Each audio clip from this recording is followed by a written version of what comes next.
Manager's report.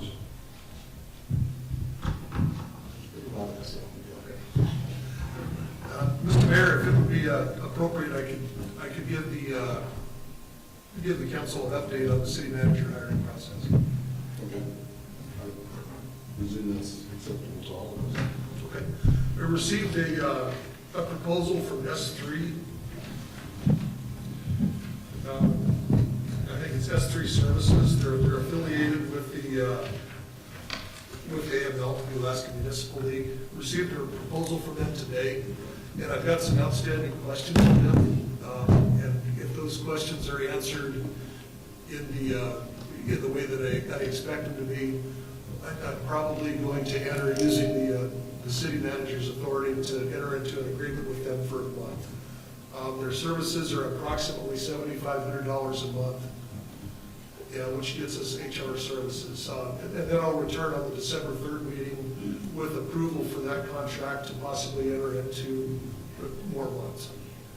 So what that does is gets the city some experienced HR coverage, thankfully, and gets some services also for hiring a permanent HR director as well as the city manager. So that's where I'm at. I've also, and I've spoken to everybody here, but for the public's awareness, the city manager position was scheduled to be closed this last Saturday. I was unable to communicate with council as a whole on the meeting that was canceled, or that was the meeting that we didn't have. I don't know how to word that properly. And so I extended, our next regular meeting was 2 weeks after that, so I extended the posting for the city manager position to that time to allow for direction from council and also to allow for the acquisition of HR services. So I'll give you another update at the next regular city council meeting next week and let you know where we're at. But that's where I'm at right now. And are there any questions? Any questions? Councilor McAndrew.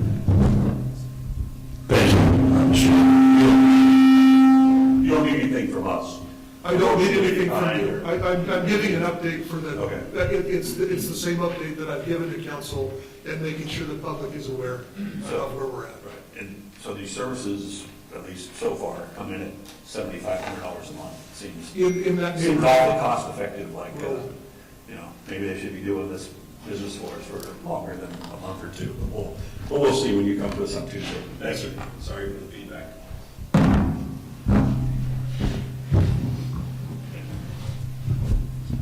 Yeah, bonus. Okay. Okay. Mr. Manager, you have more? I have a fair amount more with council's permission. I have spoken, for the public's knowledge, I have spoken individually to the members of council, and I'd like to go through what I've spoken to you about in about the same format, just for again, the public's knowledge, and so that we can dive into some of the questions that council has had over some of the different line items in the budget. So and first, before we do that, council had asked some questions of me in the last meeting, and I'd like to answer those questions. And we'll start with that. So the first question we'll go to here is an increase in the outside city limits service fee for the water system. Currently, the water system in the fees in services schedule we charge an entity outside of the city limits 3% on top of their full bill for water service.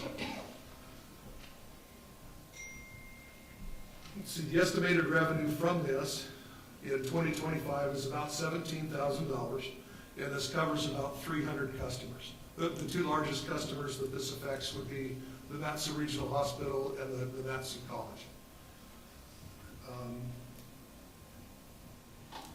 That's the factual information behind it. A 5% increase from this, from 3% to 5%, would increase that revenue from 19,000 or from 17,000 to 32,500. The city manager's opinion is that we're already increasing the water rates. I don't feel that it would be appropriate to our customers to increase that rate at this time. I think that this rate would be more appropriately raised when we're not raising the water rates.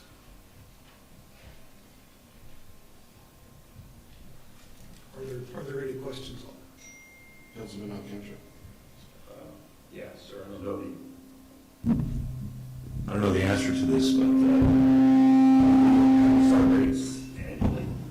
I mean, if we look back to 2, 3, 4, 5 years ago, it seems like as a consumer of the water rates, it seems like there's always a 4% increase or 6% increase or something like that. So if we're to wait, and I agree with that, I heard you say, let's not raise it from 3 to 5% because we're already raising rates by 6%. Is that what you said? Yes, sir. But we do that every year, so there'd be no time into that kind of thought process where we'd be able to raise these. And they seem like, just in my own mind, the hospital and the college would be heavy users of water and sewer. And I don't know if they're gonna, I can't tell from this if there's more in there and they're helping to pay that revenue, or if it's just those two entities. It seems like they're getting a pretty good deal from just at the 30,000 foot level. So I hear what you're saying, but I kind of think if we wait until we're not going to increase water sewer rates for our around 1,700 consumers that, well, all of us that live in the city, then we may never be able to raise that. Does that make any sense? It does make sense. Mr. Manager, when did we raise the 3%? Is that evidence recently? I don't know the answer to that question. That's, I would phone a friend if, I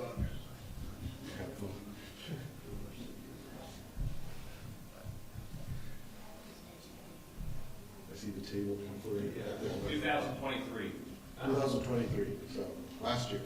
Okay. What was the question? I'm sorry. I asked when did we add the 3% outside, so apparently it's last year. Just a comment. Councilmember Cooper. Thank you, Mayor. The comment I have is, it seems like if we raise it to 5%, then maybe folks will want to become annexed into the city to get their value down to 3%, which might be, and then obviously we get property tax as well. But, maybe that's an incentive to think about in the future.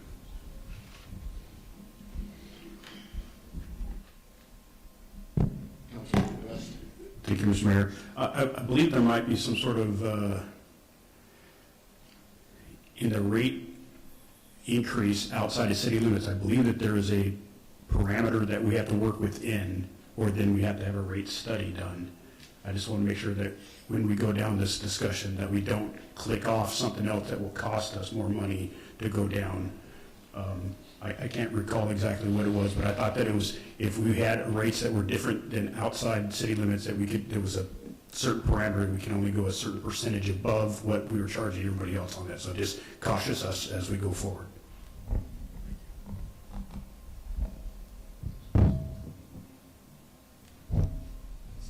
Yes, Councilmember Hudson. Sorry. Is there anybody that knows the answer to that by chance? If there's, I don't see any nodding heads of Okay. positive. Maybe that's something the we can manager get back to you. If that's a restriction on the utility. Okay, thank you. We'll get back to you. Okay, thank you.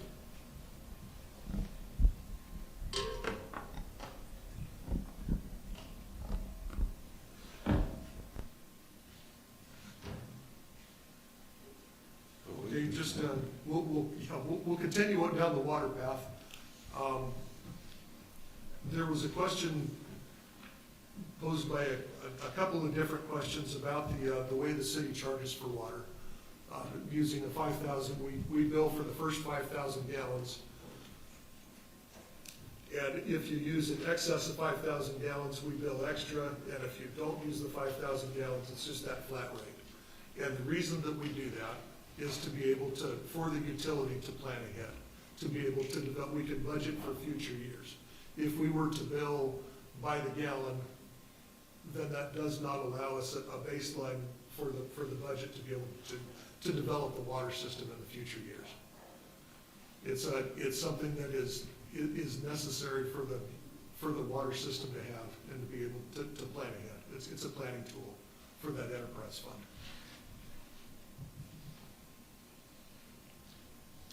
And also, we also took a look at the water rates around at the municipalities in South Central.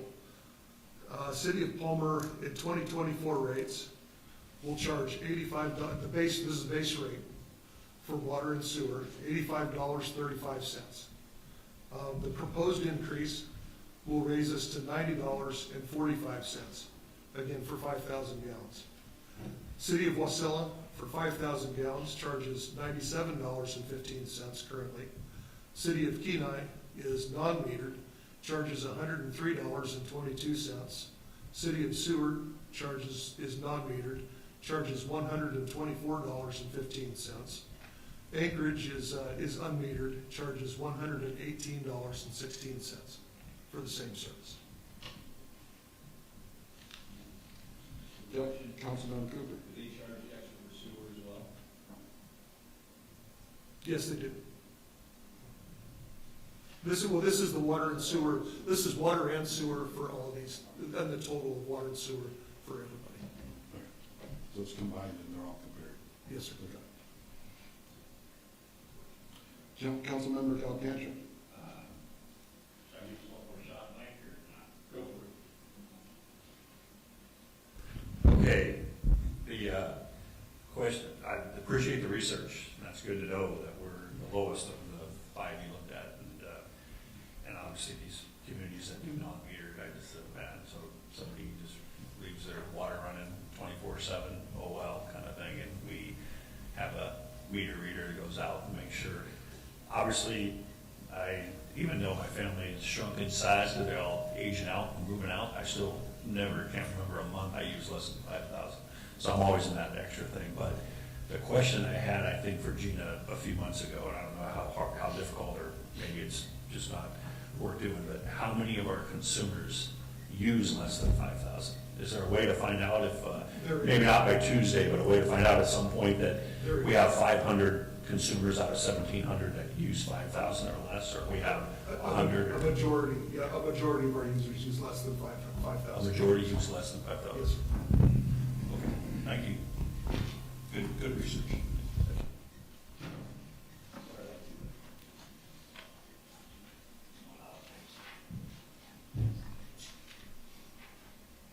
Okay, the next question was about the train depot. The question was, does the train depot break even with the fees that they charge? And the answer is yes. If you'd like a further breakdown, Mr. Hansen's here to provide that.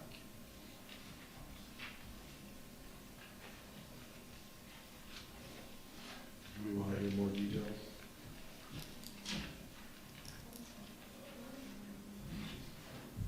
You want Okay. to ask Mr. Hanson to come up? Okay. Brad, if you want to come up and talk to that just a little bit, please. This is train depot.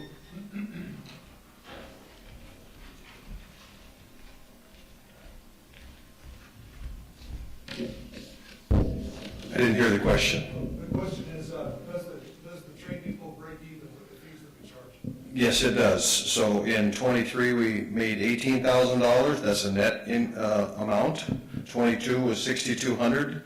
'21 was $58,000. In '24, you remember that there was a donation to the Arctic Winter Games for about $10,000. So right now we're at about $2,000 in the black for this year. While you're here, could you also speak to the MTA Event Center? Yeah, the question, I think, was when's the last time we raised the rates at the MTA Event Center? In '21, we raised the rates 15% for prime, 20% for non-prime ice, 16% for curling, and in '23, we raised it 8.7, 13.9. I think you guys have all that information. Yes, thank you, sir. When did we raise rates for the rental for this building? I think it was the year before last. Oh, okay. We've been trying to stay current on rates. We've made a real effort to try to reinvest in this place with the sound system, with the video system. And the way we do that is to try to get to a point where we break even. We need new chairs. Some tables. And tables. Yes, Councilmember Graver. Thank you, Mr. Mayor. I kind of, Deputy Mayor Tudor kind of asked along the same lines. But I was just curious what you think at this time about the rates and if we should wait to raise them again in the future or? Well, I think you have my narrative there about, the PAHA does budget billing, and so basically they understand what the rates are for the upcoming season. So this summer, I think our plan is to reevaluate our status as far as profitability or solvency, as well as competitiveness in the, around the area. I mean, we're in a competitive environment with 2 other rinks. Additionally, we have to make sure that the association is strong and healthy in order to be able to charge those rates. So yes, this upcoming year, we've kind of been on a 2-year cycle. Our rates have increased rather dramatically over the last 3 years, and that is to try to get enough money to be able to support that thing to where it's break even. Okay, thank you. Any other questions from council? Oh, Councilmember Alcantara. Are the fees that we charge comparable like the rent and Wasilla? Yeah, they're really comparable. Okay, they're probably within about 10%. Yeah, and the fee schedule obviously is in your book. Yeah. I do have one more question for you. Thank you. I noticed that under the MTA Event Center, there were some fees that went down under the dry floor rental. Is that, if you could speak to that, just Yes, I curious. sure can. So our dry field rentals did go down. Our rates, I think, were $2,500 a day, and we just were not getting any activity because we were fairly expensive. So by reducing the rates, I think we drew a bigger audience to be able to use that facility. And last year, I think we had 5 or 6 or 7 events. In the past, we haven't done much in there. And that's really a goal of, that's why we renamed it the MTA Event Center, is to make it more of an event place too, to utilize the summertime to be able to generate monies to offset the cost of that facility for the year. So dropping those rates, we're trying to attract a bigger audience to participate in it. Okay, thank you. We do have some work to do on our open skates and our stick time. Those rates need to go up. They're probably the least competitive of around, and those require significant staff to support those activities because it's not a group that's typically associated with being in there and understanding what the rules and regulations of the facility are.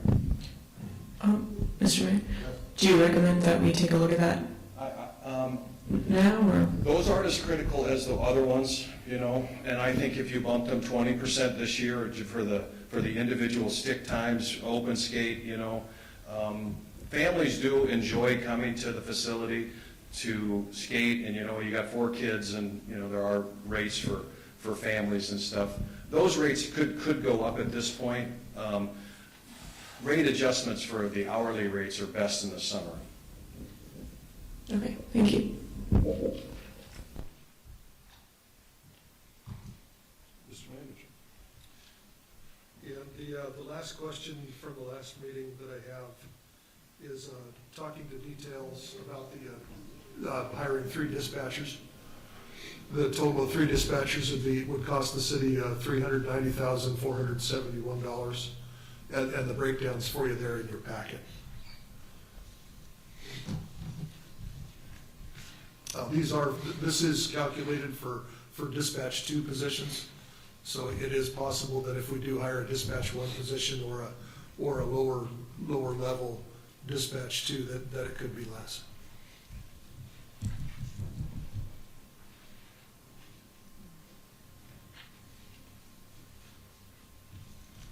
Are there any questions on the dispatcher? Councilmember Alcantara. Thank you, Mr. Mayor, and thank you, John. Appreciate the work that went into this. I was definitely a skeptic of a $130,000 per dispatcher piece.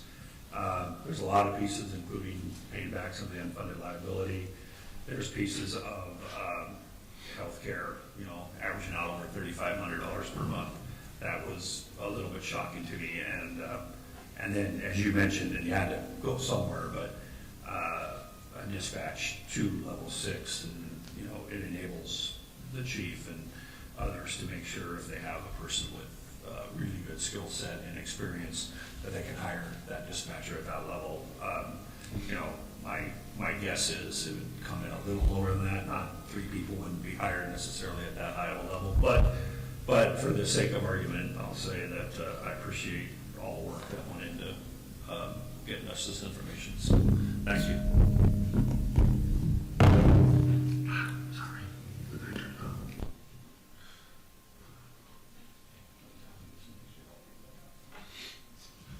Okay, so that's the end of the managers, of the question portion of the manager's report from our previous questions. I'd like to move into more of of what I just previously talked about, moving into a format that I'd spoken with each of you about, and more for the general public. I'll change the format up just a bit from what we had discussed. I'd like to start with the 40,000 foot point of view. We'll go through some numbers, and then we'll start diving into some different funds. And then, as you can see, the department's heads are here to answer questions on these individual funds. So,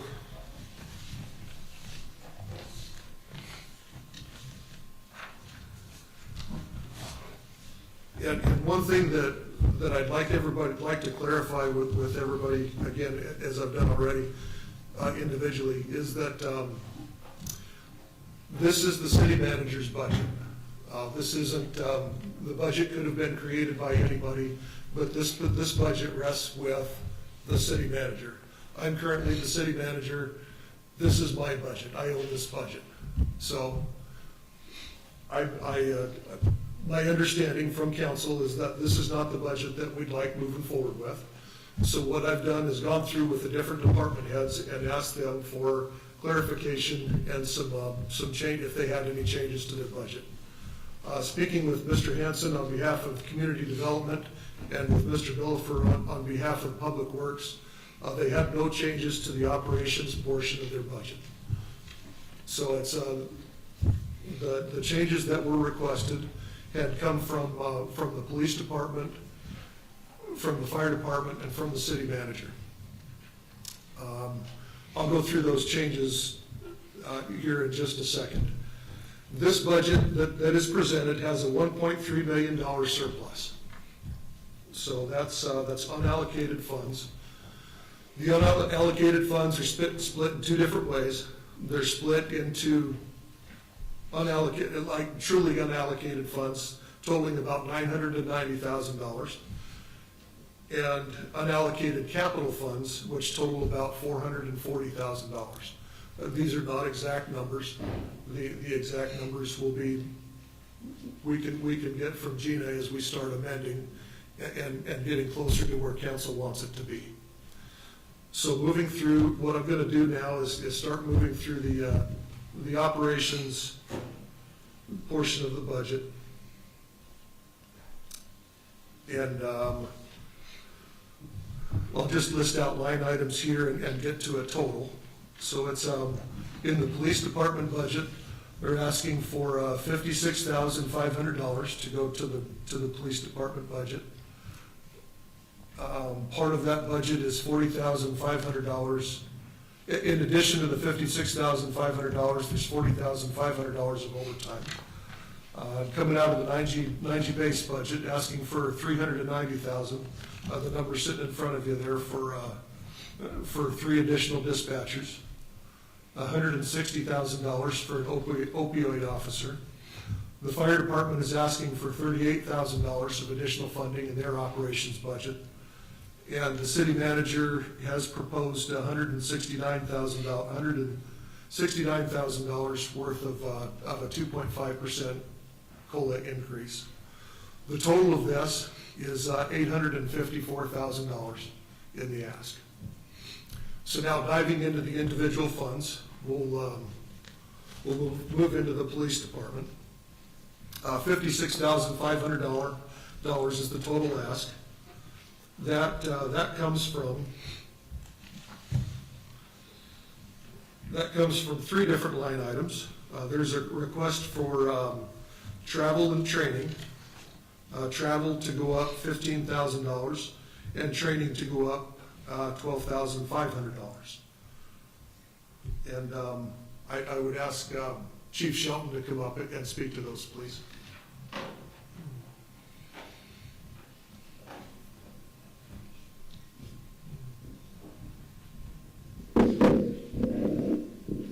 What specifically was it? This is travel and training. Oh, yes. Yeah, so in travel and training,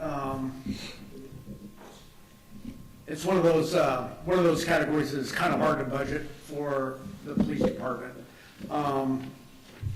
That's for several different reasons. Some of the things that utilize the travel and training budget are, one, anytime we have a vacancy and we have to hire a new officer, it requires that they go to an academy. That academy alone is now offered in 3 places within the state: Anchorage Police Department, down in Sitka at the Public Safety Academy down there, and then out of the academy in Fairbanks. Given our staff at any time, it's safe to say that throughout any given year, we could experience reasonably about 2 vacancies, which means that we would have to hire 2 people.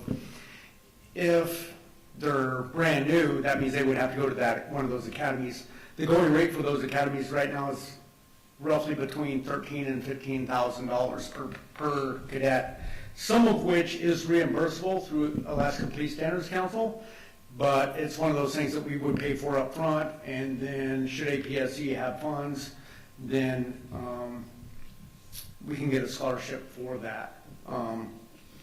The other training that is used is, right now I'm in the process of promoting 2 patrol sergeants. There's first line supervisory courses that they need to go to. We've had a lot of difficulty finding those in the state over the past, during my tenure as your chief. And as a result, we've had to send people out of state. And it's a 2 to 4 week, depending on what class we wind up sending them to, and can cost roughly about $10,000 by the time you get done paying per diem, vehicle rentals, hotel, and then the cost of the class.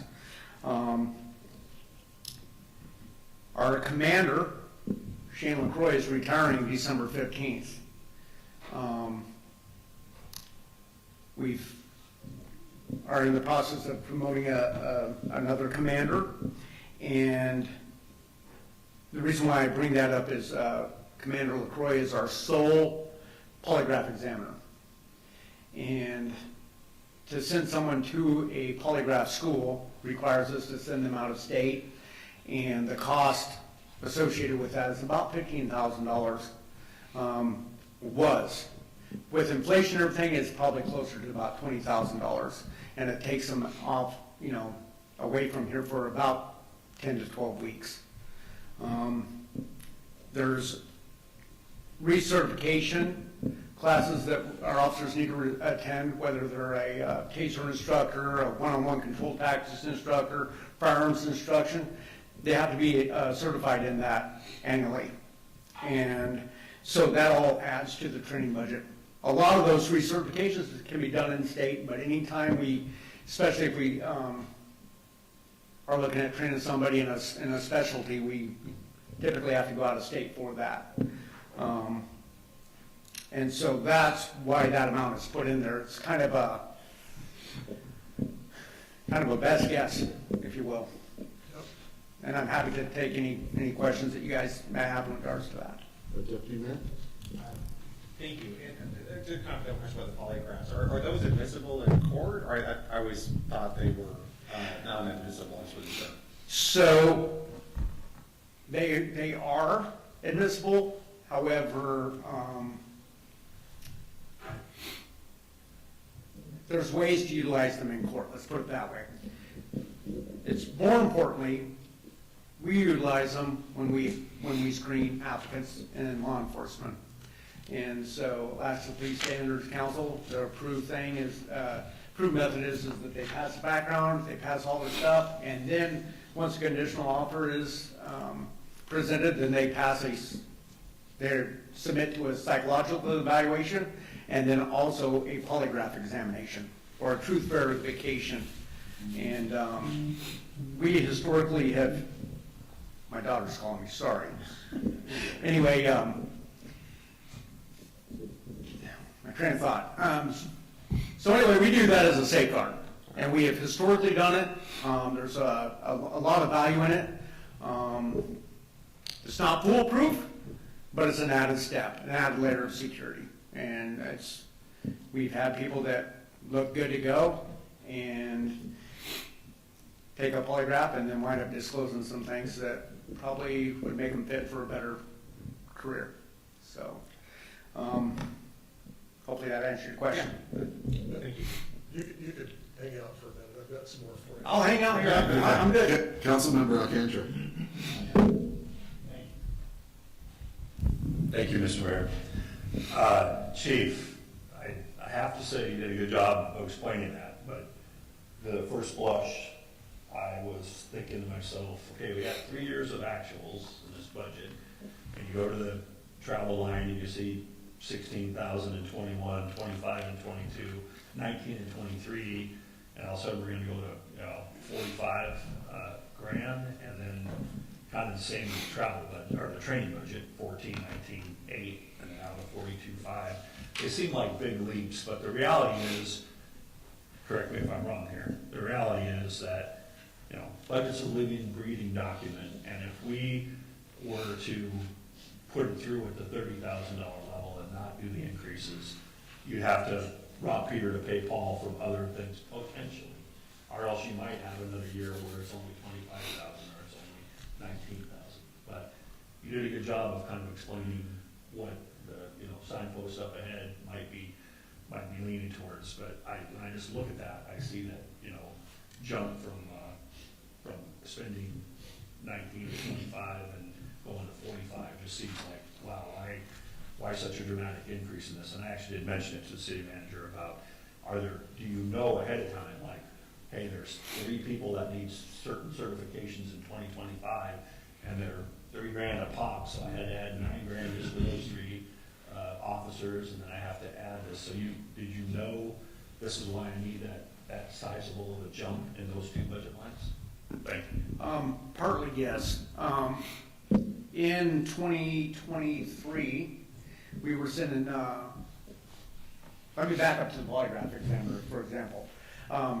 Right now, there are 2 in the valley. One of them is Commander Shane LaCroix, and he's leaving us. We knew that eventually this day would come, and so in 2023, I was getting ready to send one of my officers to polygraph school. They had the polygraph school up here. It was going to save us a little bit of money, and I don't know, it was like 6-8 weeks before the class, we get notice that the class was canceled because they were half a dozen bodies short to be able to, for the school to come up here and put that on. There are a lot of stuff, different certifications that we're hoping to be able to get. One of those is a polygraph examiner, and then with the promotion of new sergeants, promotion of a new commander, all that's going to bring on more, I guess, more training needs. To answer your question, I did kind of have an insight into this early on. Shane was very good about saying, hey, this is kind of my intent. However, I didn't find out for sure until about 3-4 weeks ago, something like that. 4 weeks ago, maybe, that it was, he's ready, so. Councilmember Cooper. Thank you. This is kind of maybe for Gina, and kind of follow up on what Mr. Alcantara was asking. We have actuals of the 15, 17, but what I don't know is how it compares to what the budget was. I mean, maybe budget was a couple years ago was 40,000, and it only spent 19, and maybe that's where we are. It'd be interesting to find out what that would be as well. Thank you.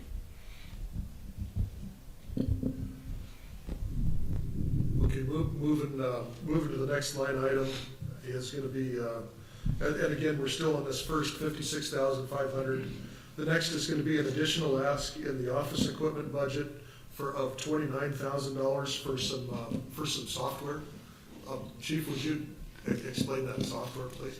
Yes, currently, right now, the department is utilizing Schedule Anywhere software for scheduling, Microsoft Excel for trying to track equipment, trying to track expiration dates of bulletproof vests, ammunition, OC. OC has an expiration date on it, plus all the other additional issued gear that we have, and we utilize Microsoft Word for tracking and drafting our policy and procedures.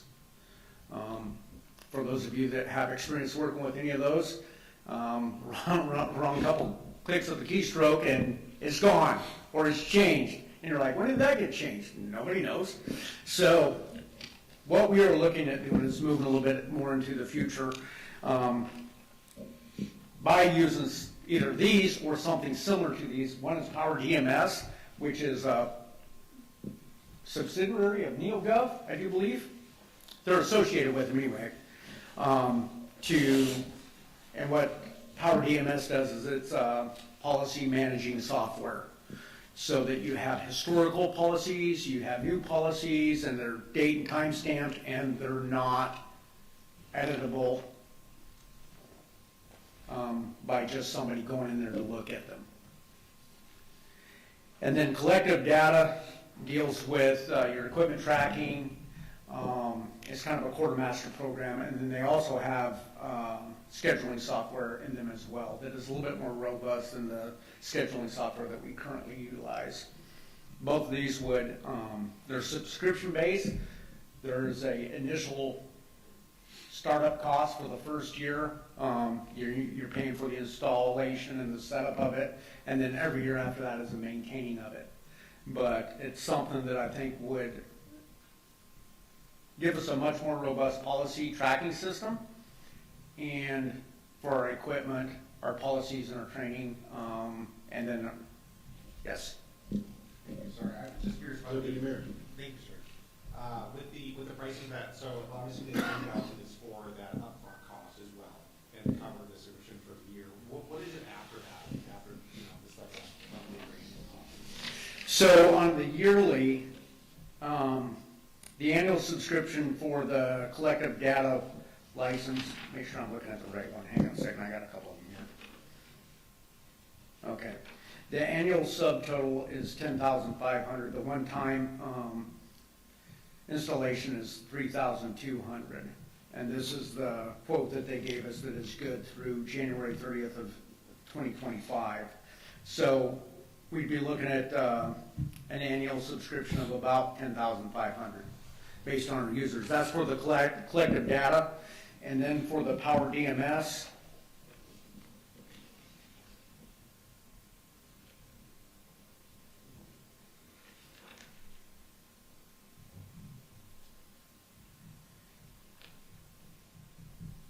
looks like it's year one total is $14,952, and then year two total would be $11,480, and then probably roughly the same each year after that. Probably add a little percentage for inflation.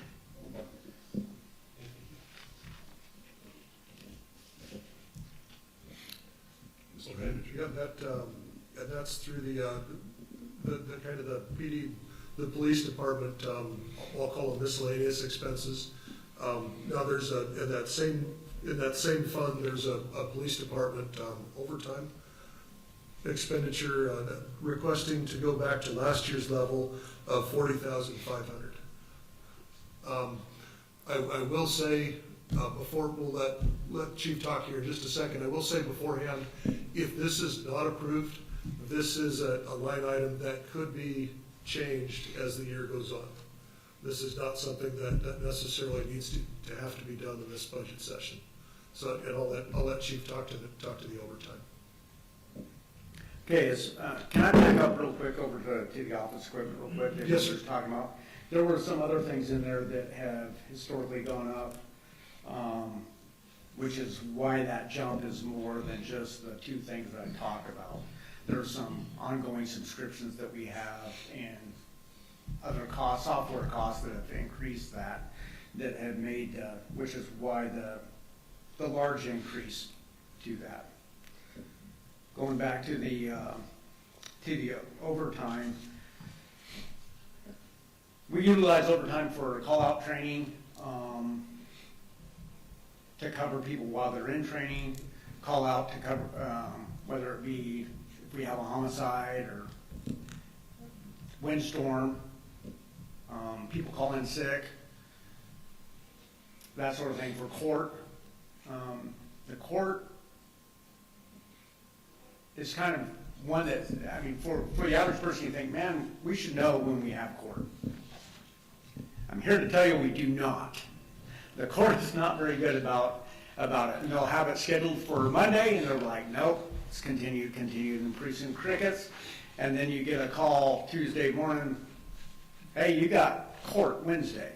And we're like, where's the notice? So it's something that should be scheduled, and we've talked with the district attorney's office ad nauseum and the court about this specific thing. And it's just something that it's hard for them to be able to schedule too. Believe it or not, they'll have things on schedule, and then they'll have a party, whether it's a defendant or a prosecutor or a defense attorney that calls them and says, man, I can't make it, I'm sick, or something happens. So then they reschedule it, and just is constantly in a state of disarray, it seems like.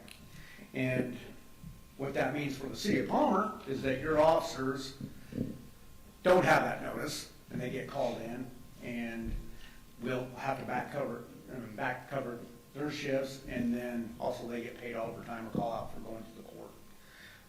Because I can't have somebody in court all day and then have them work that night, all night. I mean, that's just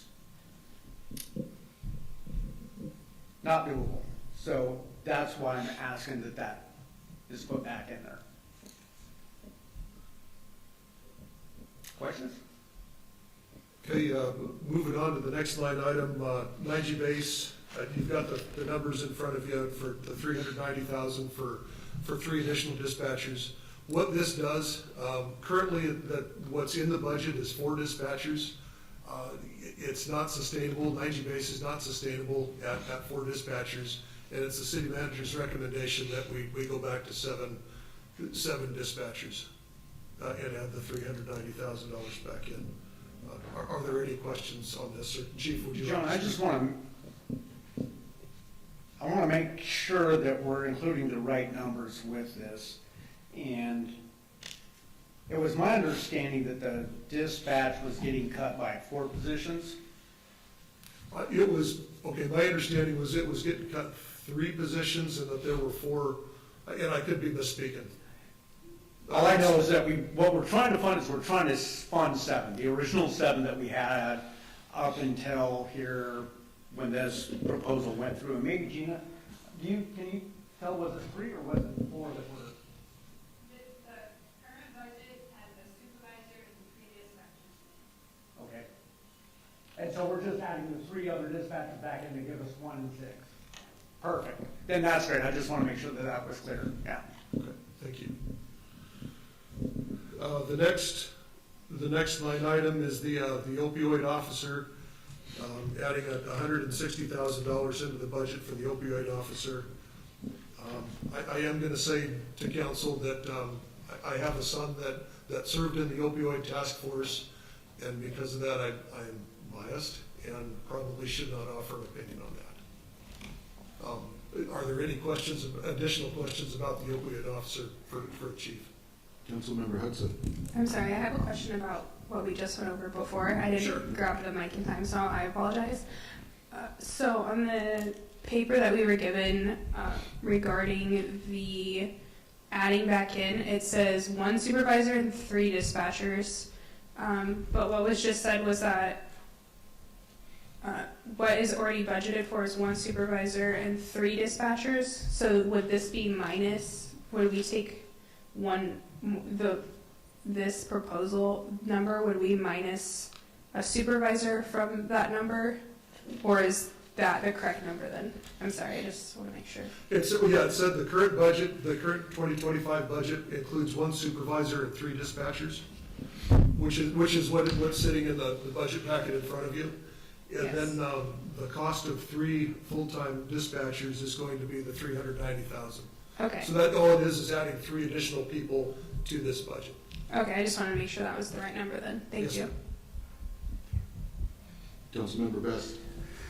Thank you, Mr. Mayor. So it was my understanding, the statement that you made earlier, that the overtime portion of this ask is something that you believe could be addressed in a supplemental budget, come like January or whatever, if we happen to get to a point we see that we're burning down through and going through our budgeted monies, that 40,500 could be added at a later point in time. Was that the point that you were trying to make? Yes, sir. Okay, I just want to be clear on that. Thank you. Mr. Mayor. Councilmember Graber. Thank you, Mr. Mayor. I was just curious, and I don't know if this is the correct time to ask, but for the opioid task force position, is it possible that there are grants that can be applied for to assist with paying for that position? Or has that been done in the past? So I guess the short answer is yes, there could be. Typically, those grants come about midwinter, maybe the beginning of spring, and we would be definitely interested in looking at those and see if that is an option to further fund that.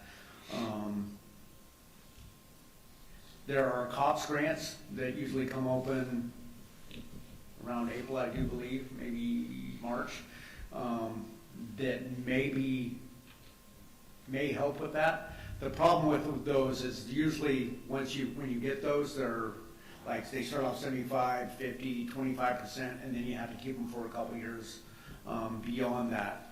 Where the current situation that we're in right now is it's kind of year to year.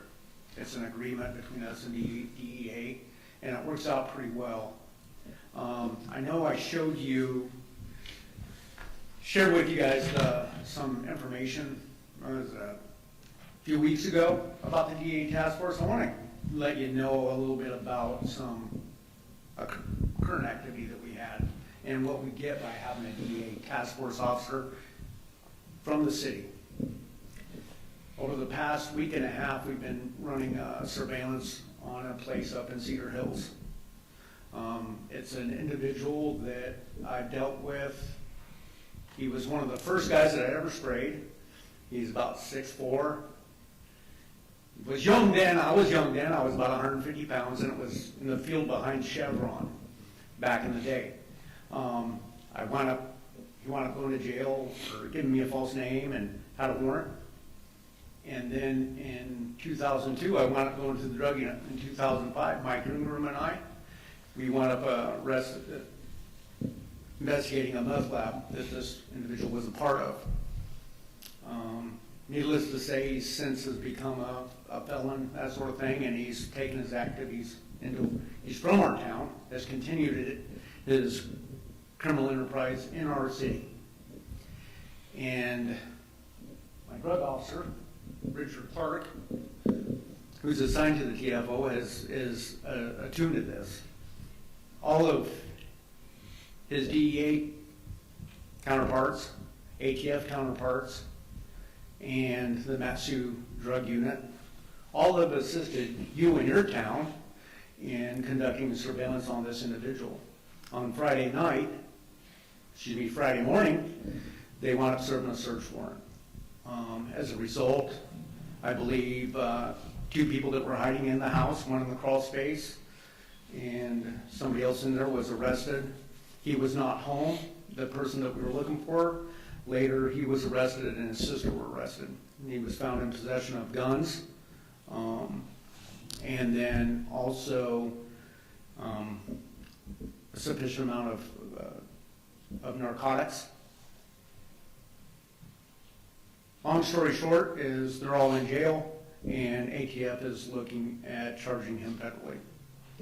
And so I bring this up, so yeah, we spend money on it, but when the time comes and we need somebody, we've got a connection with all those different agencies, and they're more than willing to help us out in our small town. Is there more stuff that they could be doing in Anchorage? Absolutely, probably. But they care enough about us because we're invested in them, they're invested in us. And so they're willing to come out here and help us when we need it. And so that's what you get. The force multiplier is unmeasurable. Councilmember Hudson? Yes, thank you, Mr. Mayor. So I have a question for the chief.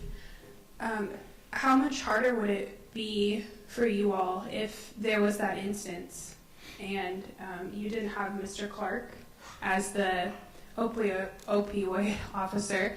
How much harder would it have been for you guys to be able to conduct something like that in our city? How much longer would it have taken, to be able to do something like that if you didn't have him and his connections?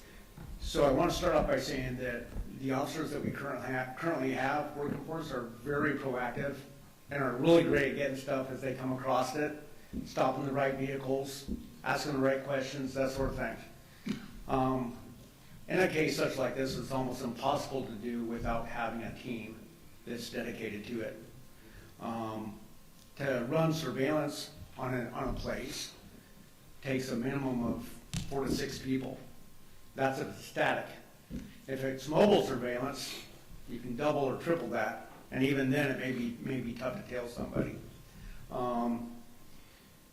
So in a situation like this, the cases are almost impossible to investigate unless you have, a minimum of half a dozen other people helping you.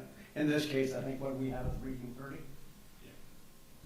So we don't have that many on our force. We've got half that. And they brought 30 to us. Councilmember Graver? Thank you, Mr. Mayor. I was discussing this with the city manager, but there is also a possibility in the future of some of the money being recovered by this officer to come back to the city. Is that correct? Or to the police department, possibly? There is. It goes back to the city and to Fund 50. If you go and look at in the proposed budget book in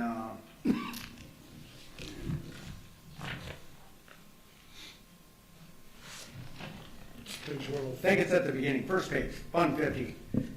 There is a balance right now out there showing an estimated restricted fund balance of $19,000 and some change.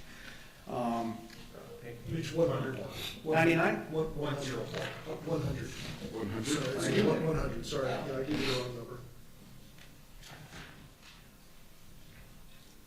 99, correct? Or is it 104? Yeah, I think it's page 51. Yeah, 99. Anyway, yeah, and so that's kind of it's kind of hard to tell. I mean, it's not, first off, we don't do it for the money that we could get. We do it because we're trying to control the drug situation in our town and make it a safe place, right?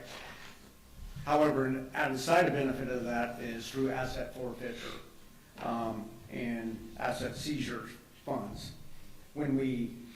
Every time that our TFO does an operation and assets are seized, he submits paperwork, federal forms, requesting a portion of that. There is some significant lag time in that. In other words, he might seize $1 today, and we won't, if we get a portion of it, it may be a couple years down the road before we ever see that. And right now, I think there was, do you know how much is pending right now?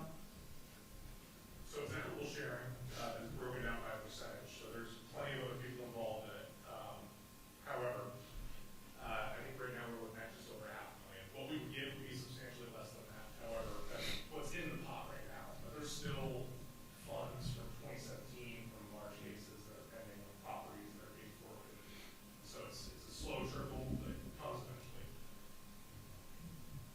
ultimately, what we wind up using that money for is for training, for supplies, that sort of thing. It has to have a drug nexus.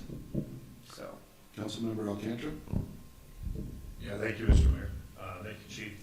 So, Officer Clark, opioid Detective Clark, whatever you want to call him, he's in the police officer 1 and 2 pay line and format, correct? that is correct. He's paid out of one of those 2 budget lines and pay scales. He's a PO2. Is he completely separated off and walled off while he's performing duties for opioid and drug intervention? Does that mean that he'll never respond to any 911 calls, or you can't use him for other things in his 40-hour week? I mean, is his 40 hours dedicated to fighting the drug fiend and working with the other team? So, good question, and the answer to that is no. The city of Palmer pays his salary and benefits. What he gets by being a TFO is he gets a little bit of overtime from them. That being said, we offer him to the task force, and that's his primary function. However, when we need him, he comes here, he assists our officers on their narcotics cases, he assists them with whatever. As when he first went over there, he wanted to come back and work in the fair. We were shorthanded. This year, although he's been at the station quite a bit, our need for him in an emergency situation has been substantially less. But if you remember back when we had the windstorms and stuff, he was out here blocking streets and moving vehicles around and helping out. So yes, we do utilize him, and all it takes is a phone call. Hey, we need you, and he's here. So been really good with that.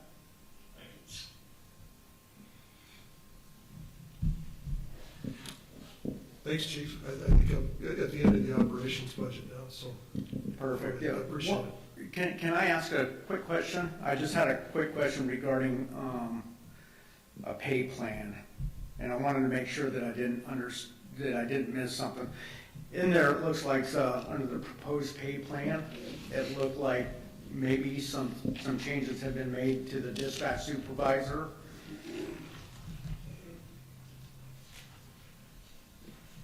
That it moved from an 8 to a 6, and anyway, I just wanted to.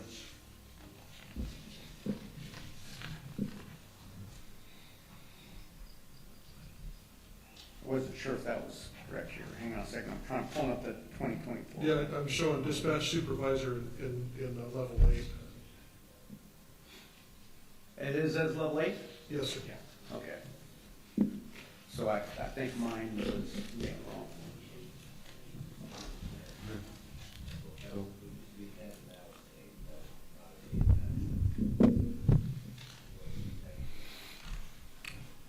So what's next, Mr. Manager? Well, next we'll move on to I was gonna move on to the fire department. Okay. Yeah, it shows that it's being a 9 and then it moved to an 8. No. Let's, I think let's look at this offline and let's get it. I'll work with Chief and we'll get this. Perfect, thanks. I wasn't, yeah. Yeah, I appreciate you bringing it up.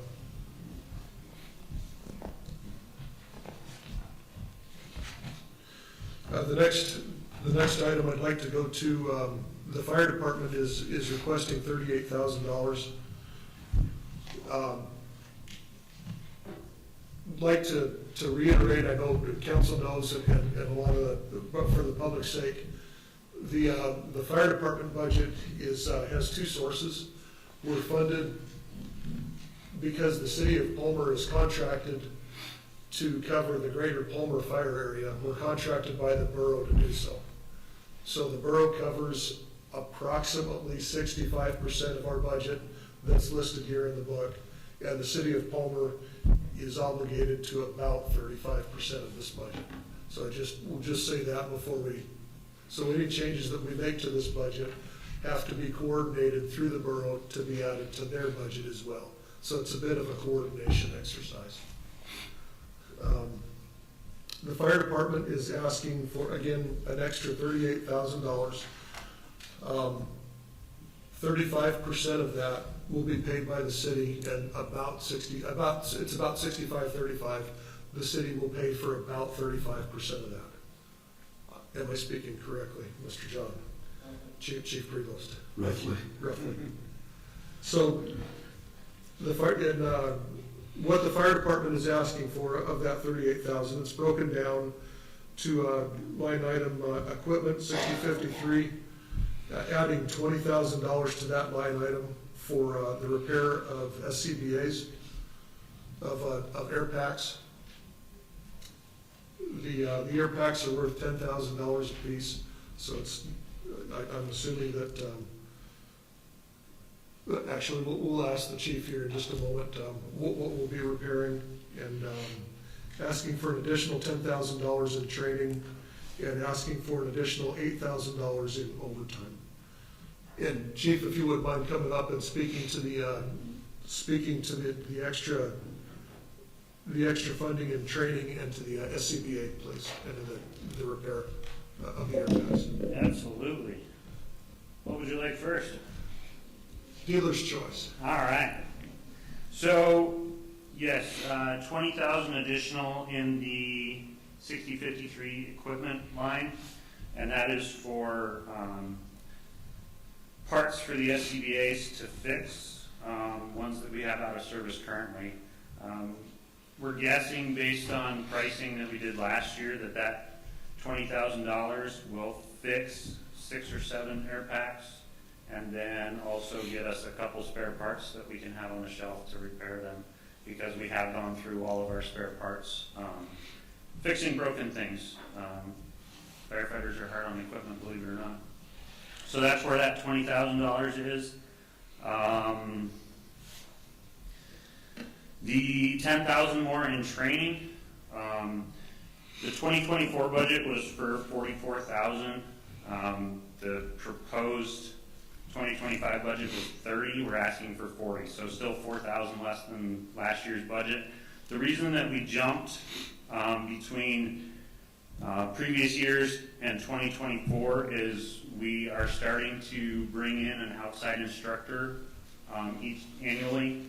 We don't have the specialized instructors for the specialized things that we have to do. And so starting in 2024, we're bringing in outside instructors or sending a larger group to an outside training facility to get that specialized training that we can't offer in-house. So that's why the jump between 23 and now the 24 and 25 budgets. Are there any questions for Chief? Councilmember Alcantara. Yeah, thank you, Mr. Mayor. Chief, and then the regular overtime budget, you're looking to increase from 24,000 to 32,000, correct? Correct. And that's based on what? I look at those past figures, they're not near those dollar amounts, but I'm gonna take your thought process of how do we jump from 12,423 to 24 not being enough, that we need 32. Absolutely. So the difference from 23 to 24 is we now have 3 full-time firefighters on staff, and so their overtime now comes out of that regular overtime budget. And the budget that we requested for 2024 was a guess, because those are 3 brand new positions. We have certain calls that they're allowed to respond off hours to. So there's a criteria for what they can come in after hours for. And again, that was just a guess for the 24 budget. Now that we've seen it, and we're actually currently over budget on overtime for 2024, and so we kind of again guesstimated where we're going to be at the end of the year, and what does that look like for 2025. And again, the overtime is another one of those things that we can reevaluate as the year goes on.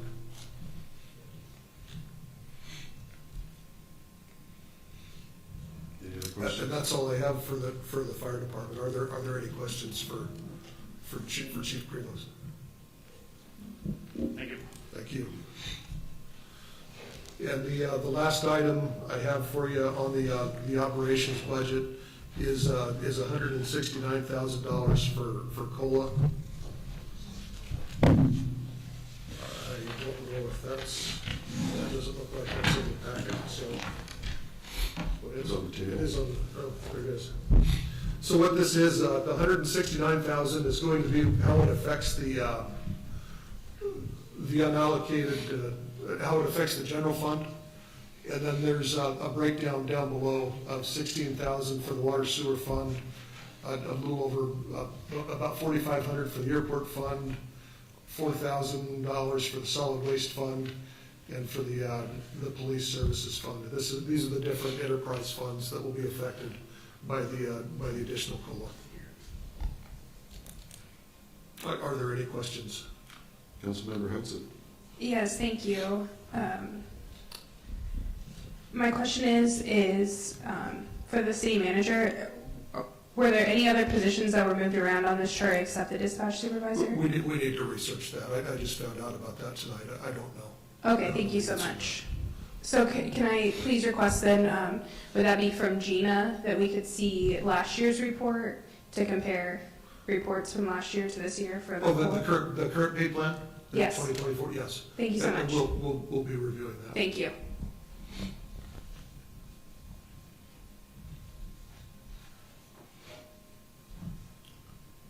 And that's all I have for the operations budget. Are there any questions on the operations budget?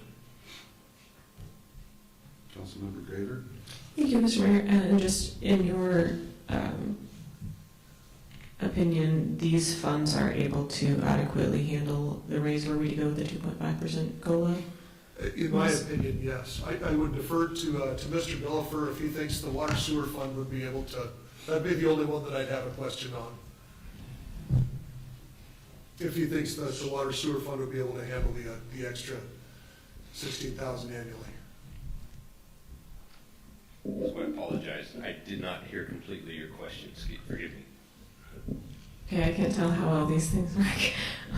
I'm just curious if the water sewer fund is able to handle the increase of the 2.5% COLA?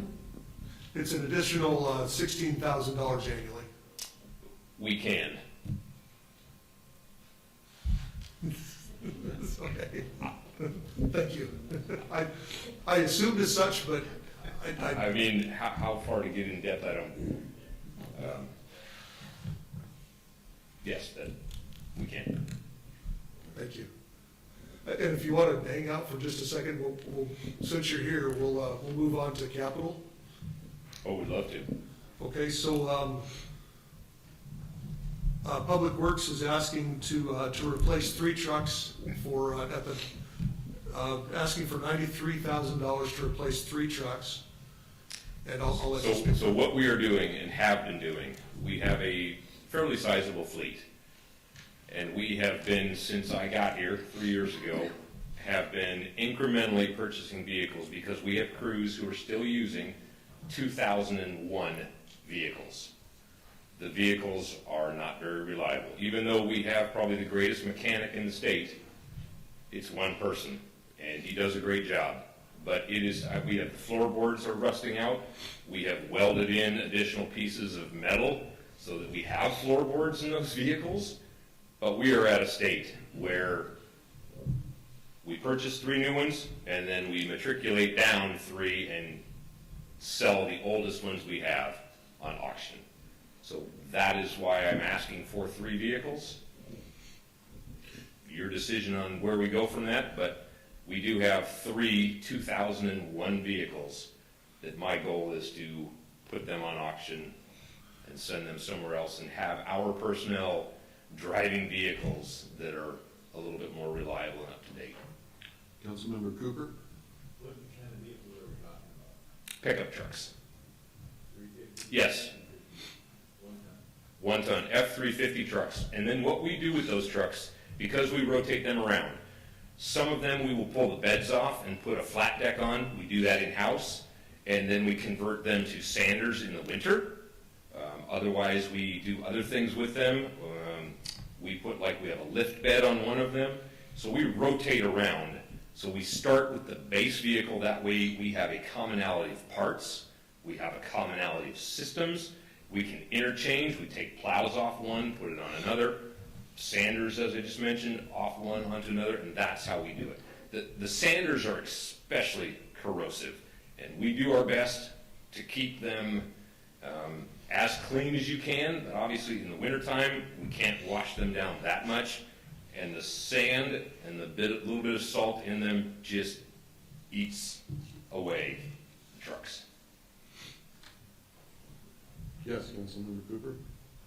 I'd like to get on your list of buying a brand new F-350 for $31,000. So what we do is that we buy the bare base model truck, rubber floorboards, AM radio, that's what we buy. We also have the benefit of buying on the state's negotiated price list. So that's what, you're absolutely right, Councilmember Cooper. I would love to buy a new 350 for $30,000. But that's how we do it. There are no frills on those trucks. They are four-wheel drive. Otherwise, if you look at our fleet, they're almost all identical. Any idea on when that contract price might change? Yes. My understanding is the 15th of January is my understanding. So what I have done in maybe hopefulness on my part, I have already reached out to the Ford rep, the contract rep, and told him the city will have an order. I did not specify how many because I know there are some other departments as well. And he is prepared to execute whatever is passed in the budget before that rate increase. Now, having said that, we order them in January, similar to prior years. We may get them in October. That's about the length of time it takes to get the vehicles. Councilmember Alcantara? Yeah, thank you, Mr. Mayor. Jude, how many total trucks in the public works fleet? How many trucks are there that go from one to whatever? I do not know that total off the top of my head right now. I have my list. I did not bring it with me yet, but I can certainly get that Tuesday. very easily. Okay. It's sitting on my desk. And just a comment, since you keep them at bare bones, if I bought a 2001 at auction, it wouldn't come with a cassette player, is what you're saying? No, it would not. And it may not come with floorboards either.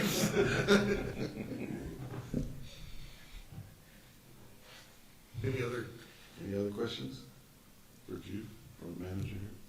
Thank you, sir. Grader. Oh, yeah, let's do, That's nice. we'll move to, yeah, it's on the list. That number was too big, wouldn't it? It dropped off, yeah. It's, yeah, on one of the asks of Public Works was, not a fourth grader, but an additional grader.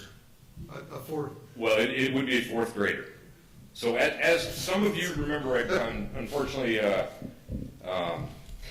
Councilmember Hudson, you were not here. I presented several months ago. The increases to our plowing requirements and maintenance requirements across the city, and the number of road miles that have been increased, that sort of thing. In the current city's personnel plan, there are 3 equipment operators that do all of the plowing and snow hauling for the city. It is broken down into 3 areas. Based on the increases that we have seen, and with, for example, we have Cedar Park that just came online. We have frontage roads that came online from the Glen project. There's lots of additional demands. Our goal is to have 4 operators and a 4th grader. So 15 years ago, the city had 5 graders. At 5, for a much smaller area to plow. We now have 3. I would like to turn the city into 4 different quadrants and have 4 operators to do that. You'll see when we, just this little bit of wind that we had, I had to take crews out of other areas to put them into the areas to make sure that the school bus routes were open, and the most heavily impacted drift areas were cleared, but it does take time. It does take time with just 3 operators. So the ask is for a 4th grader in the hopes of, in the future, getting a 4th equipment operator. I do have temporary seasonal equipment operators in the budget right now, but those are, that's one person that is only here for the wintertime. We can use an equipment operator year-round, just everything that they do. So there's just a little bit of background on that. Do you happen to have a rounder number for that grader? I guess. It's $420,000. That was the quote that Caterpillar gave us. Thank you.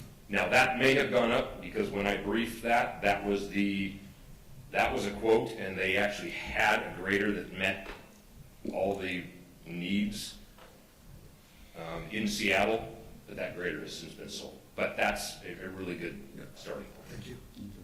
Councilmember Hudson. Yes, thank you, Mr. Mayor. Going back to the 3 trucks, if I could really quickly, I came up with a question about that. I was wondering, those 3 trucks, if not all 3 were replaced this year, how would that affect you, and would that put one of your employees then without a vehicle, or how would that work? No. What that will mean is we will still have folks drive the 2001 vehicle, is what that will mean. So by those 3 trucks, we would get rid of those 3 2001 vehicles. Okay, thank you. And then my other question is when you sell them at auction, then that money goes into The general fund. the general fund okay, thank you so much. And I also just want to say that the roads looked really great after the windstorm the next morning for commuters, and I really appreciate that. So I don't know if I'm supposed to say that right now, but thank you. No, that's all to my crew. That's nothing to do with me. We have dedicated folks that were in early, and while I have a second, I'm going to actually give a shout out to the businesses on a section of South Colony Way. I made contact with them last night to prearrange and tell them that I had crews coming in at 4 o'clock, and we were going to clear the drift areas in front of the bars, the Eagle Hotel, Genski Automotive, and to their credit, every vehicle was moved. So when our crew came in at that time, it's the first time in a long time that we were able to plow, and the plowing went very quickly and smoothly in that portion of town. And now again, it just takes us time. I get it. Everybody wants their area plowed right now. The crews are doing a great job. And as I said, just a shout out because it worked very, very well for the first time in a long time. And the businesses were great at the response. Cool. Deputy Mayor Tudor. Thank you, Mr. Mayor. So I remember last year with our snow again that we had some of the equipment break down. Are we having any graders that we currently have in operation showing signs of mechanical wear and tear that we have to be They break every year. Goodness, excuse me. I guess I got excited about broken equipment. No, at this point in time, the only piece of equipment that we have down right now, and this is good information for folks, the city has one large sander, one large sand truck. It is broken. It is broken, though, with a sending module that we have no control over. So our sander right now is in Anchorage getting fixed. So the sanding that is occurring is being done by those little pickup trucks. We even had an extra one, put a little sander on the back of it. But again, I can dump a whole pickup truckload of sand in 2 intersections. So there's constant running back and forth to fill them up. So to answer the question about graders, no. Sander, yes, because that is an integral part of our snow operations here in the city. I think there's like a Ford commercial built in there somewhere. Yeah.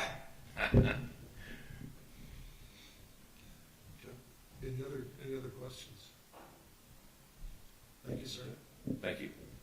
All right, it is, I'll say that I'll back up a little bit here. So we're working right now on the capital budget. Based on what we talked about earlier, from the budget surplus, we're looking at a surplus of about $440,000 of surplus capital. So working through that, now we're working through the different line items. The different line items right now are, again, 3 trucks at $93,000, 6 additional air packs for the fire department at $60,000 total. The ask is 3 police cars at $240,000. There's $260,000, which constitutes 40 portable radios for the fire department, and now $420,000 for the grader. This total is about $900 and some thousand dollars. So we've talked about the 3 pickup trucks to this point. It is the city manager's opinion that we buy these 3 pickup trucks while they're still $31,000. And we'll move on to and we've spoken about the grader, and it is the city manager's opinion that we do not purchase a grader at this time, just because of the funding that's available to us. We'll move on to the next line item, $60,000 for SCBA's. This is 6 additional air packs. We've ordered we have a new City of Palmer fire truck purchased by the city to be owned by the city. And we expect delivery of that, my guess would be second quarter of 2025, maybe. That truck was budgeted to come with tools and equipment on it, minus SCBA's. And so the SCBA, the air pack purchase would happen separate from the truck. And that's the source of this $60,000. We bought the truck, the truck's coming. Chief Prevost and I, from previously talking, it sounds like there's not enough SCBA's in service to be able to outfit this truck with. So it's the city manager's recommendation that we purchase the air packs for the new truck. And if there's any questions, Chief Prevost and I could answer. Councilmember Grader. Thank you, Mr. Mayor. Just a point of clarity, the new truck is inoperable without these airbags. Is that correct? Please.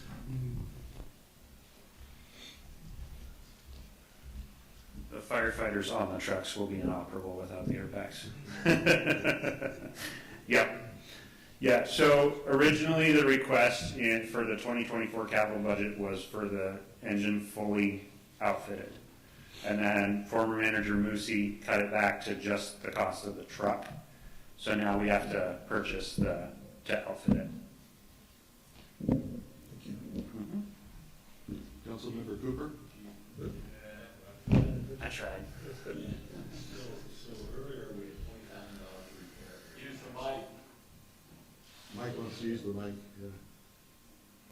So we had $20,000 for repair of air packs. Is that to give them to other individuals on other vehicles, and we need to have these 6 for the new truck? Correct. All right, thank you. Any other questions for the chief? Thanks, Chief. Yeah, the next line item in the capital budget that I have to cover is $240,000 to outfit, to purchase 3 new police department vehicles at $80,000 apiece. And I'll ask Chief Shelton to come up and discuss his vehicle rotation program. So we currently have a rotation schedule that if we rotate out 3 vehicles a year, we're replacing our fleet roughly every 5.5, 6 years. We deviated from that a few years ago where we were only purchasing 1 vehicle and have since, it's kind of caught up with us, let's put it that way. Right now we're in a pretty good spot. We've got three new vehicles this year. 1 is on the road, we're almost on the road. It's getting radio programmed, and then 2 are over at Alaska Safety getting finished up. And we'll be back on the road. So we're sitting in pretty good shape right now. Getting an extra vehicle next year would be, one at a minimum would be good.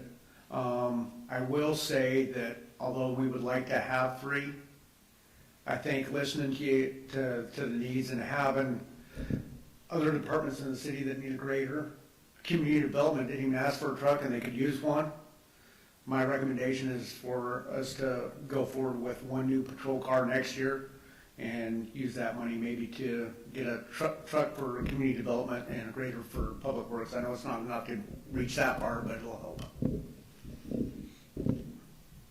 Anything? Any questions? Councilmember Alcantara. Yeah, thank you, Mr. Mayor. Chief, these are SUVs, these are cruisers, these are a combination of things, or what do we try to get, or what do we get for our $80,000? So for your $80,000, you get a brand new Ford Explorer. That comes at the cost of about $50,000. And then we've got to put a radio, cages, lighting, equipment, let's see, video, radar, and all that other stuff makes up the difference. It's about $30,000, including the labor to have that all installed and outfitted. So. Yes, continue. Thank you, Chief.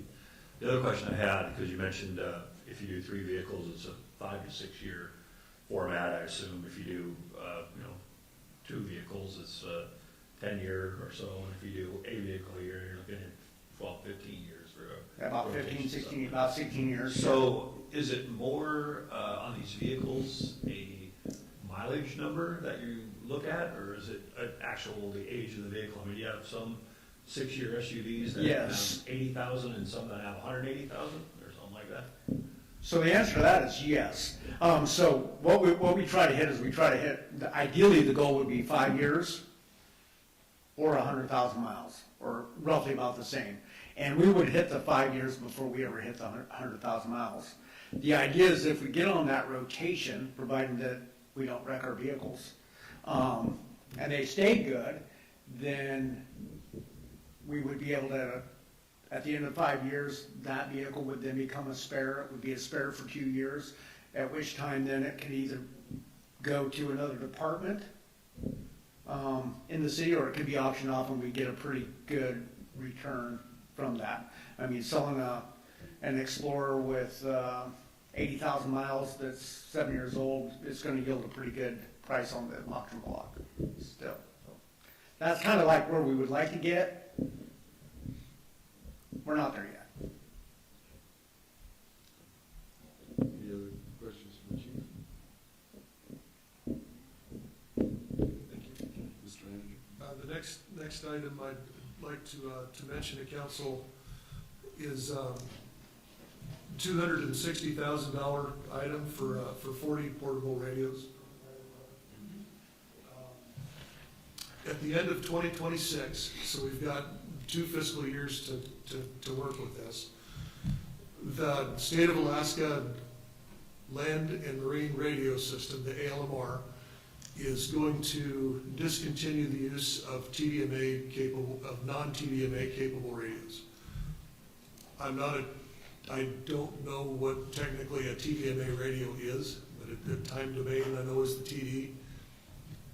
Could you speak to the TDMA? Okay. So it's basically the radios are not going to be able to be used on the trunking radio system, and the trunking radio system is important for police and fire to be able to communicate, especially in the longer distances. Locally, we've got repeaters that can speak to us, but when you get to in the further distances away from the city, the State of Alaska system assists greatly, being able to communicate amongst each other and to dispatch. But these radios, again, will be required by the end of 2026. At this time, I'm recommending them not to go onto the budget. They've been included on the Alaska State of Alaska Legislature wish list, essentially legislative priorities for the city that you'll see next week. And I recommend that we use legislation to purchase these later in the year if that becomes necessary. Councilmember Alcantara. Thank you, Mr. Mayor, and thank you, John. I kind of applaud that approach. I think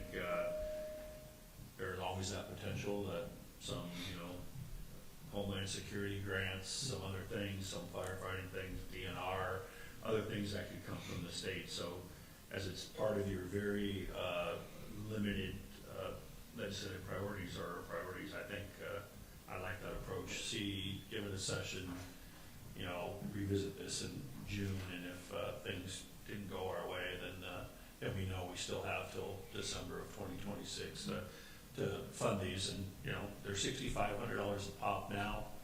Maybe they go up to $7,500. Maybe they go down to $5,500. I mean, we don't know. So I think I like your thought process of give it a legislative session, see what can get done, and then address that. As we will have a deadline, so we know we'll have to address it. We can address it at that time. So thanks. Thank you. And that concludes my presentation. Are there any questions on anything I've presented so far?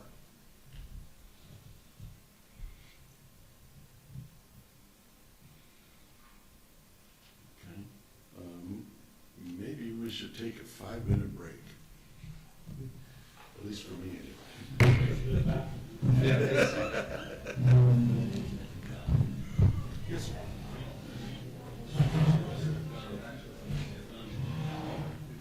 What's that now? GDMAs? Yep, and that's, yeah.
So what happens next? Are we at a point to, we would have to have legislation. So do we need to do some direction, or do we save that for Tuesday? I mean, you can still come out of committee of the whole and make amendments. I do have one clarification before we, Okay, yeah. before we go. It has to do with the pay plan, so. Okay, yeah, you got it. Well, yeah, did you gain a couple more items to report back to us at the next, on Tuesday? Just one, nothing in the pay plan changed. And even what we had talked about, the dispatch supervisor, the dispatch supervisor is the same now as it was. You're saying the 25 is what's happening. Okay. But yeah, you want to go ahead and clarify that. Okay. No, but there wasn't any, I'm trying to, that, I guess that was the one item. Okay. Yeah, if you got that clarification, right? Just to check with the numbers, Gail. Yes, no, it's me, and even. Which is good. Chief came up as well and said, and clarified this. Yeah. Well, hey, I've looked at that paper. It's not necessarily, it's kind of mind-numbing, let's call it that.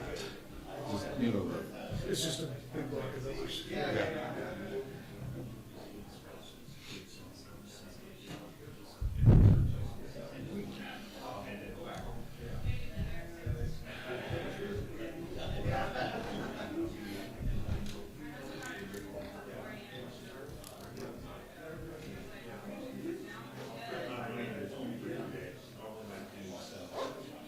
Yeah.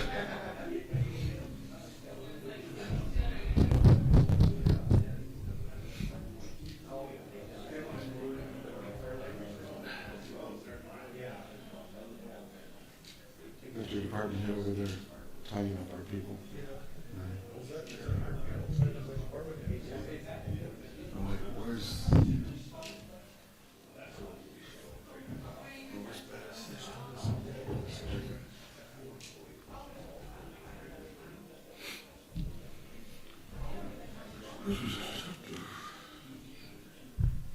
Yeah, this is the right way to do it. Don't put it in the budget. Put it in their budget. Right, exactly. Don't double tap. Yeah. If any of this capital, it doesn't have to necessarily go to the budget. I think this one does. I think the 3 pickups and 30. Yeah. Well, I think the first 2 items are like slam dunk. Makes sense. And then discretion counts. Yeah.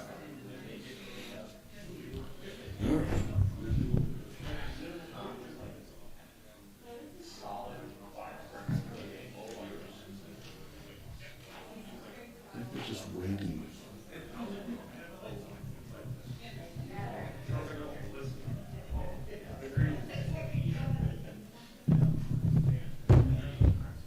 Hey, this is pretty loud. That worked. Okay. All right, we will. Okay, we'll come back to the meeting now. So, Mr. Manager?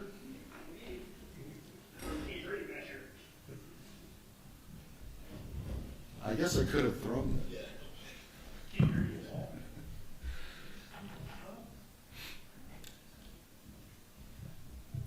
So, Mr. Manager, did you have any follow-up that you want to mention at this point? I just wanted to clarify, we did do a little research on the pay plan, and nothing has changed in the pay plan from 2024 to 2025. That as presented here in the packet. So, as far as the budget goes, et cetera, do we, council, have any more questions? I think that was quite the good, thorough presentation by the manager. Mr. Mayor. Councilmember Best? Thank you, Mr. Mayor. I just like to say, I agree with Councilman Alcantara that I think that by us having the first responders handheld, $260,000 in our capital projects and legislative priorities a lot of the legislators, especially if it's a life, health, safety thing, that's their first priority, that if they see that out there, and it's a small enough amount that it would probably be able to have a lot of support on, I really like that approach. And kind of how you've kind of pragmatically gone through this, I think it just puts a lot of this stuff back into our court to have to decide, because we still have another portion of this budget to discuss about the library as well. And so I think we've gotten some good information on this, and I appreciate how you've kind of pragmatically gone through this. Thank you. Councilmember Graver. Thank you, Mr. Mayor. I was wondering, well, I don't know if we were going to discuss this later, but I was wondering if I could ask the airport superintendent about the $90,000 under the transfers from other funds on the airport capital projects fund. Absolutely. What page are we on? Page 97 of the budget. In the budget, I'll let the airport manager speak for just a little bit. Okay. In the budget, the $90,000 in the capital budget for the coming year, it's part of the $220,000 that's already been allocated as part of this budget. Again, that $90,000 goes towards a design grant that would be fully funded by the FAA. The design grant would be for the paving of the north parking apron at the airport. After the completion of the design grant, it's estimated that that paving construction project would cost on the order of about $20 million, obligating the city to a $1.2 million expenditure.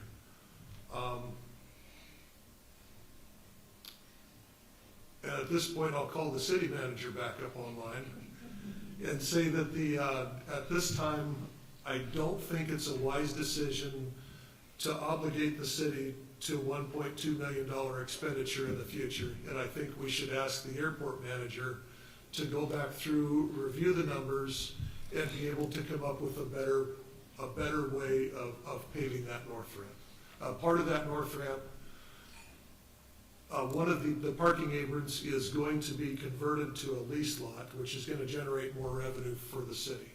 So maybe we look at something like that in the future, or another way to offset the cost of paving that north ramp. So it is the city manager's recommendation that that $90,000 be removed from the capital budget.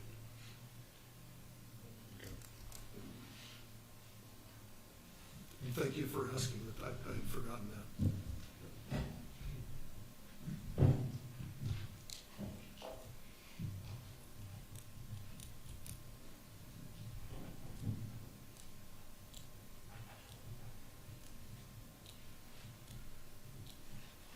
Any other questions or discussions we want to bring up at this point? We're still in the committee of the whole.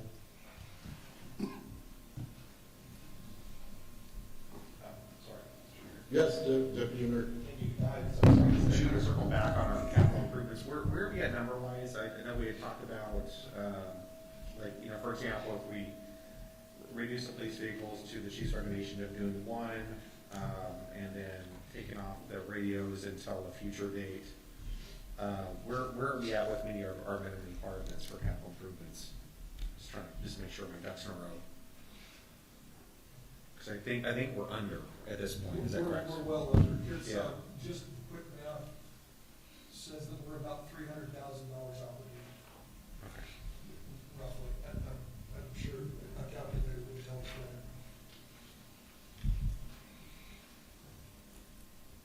that. Councilmember Graver. Thank you, Mr. Mayor. And I'm sorry, just to clarify, if we were to take the recommendation of the city manager and remove that $90,000 from the transfers from other funds, would that money go back to that would be the, sorry. Where would it go back to? Yes, where would it go back to? Thank you. And Gina will correct me if I'm wrong here, but the way the budget is written, we have a $1.3 million surplus. $440,000 of that is not allocated. That $90,000 would go back into that $440,000, making it $530,000, not allocated. Perfect, thank you. Thumbs up, all right. Mr. Mayor, if I may, sorry. Yes, Councilmember Hudson. So then, anybody here with a finance degree that has a mental calculator, if we were going to add that back into the 440,000, and how much would we be short if we did one police car, the air packs, the 3 public works cars, and then if we added in the grader, how much would we be short then for that?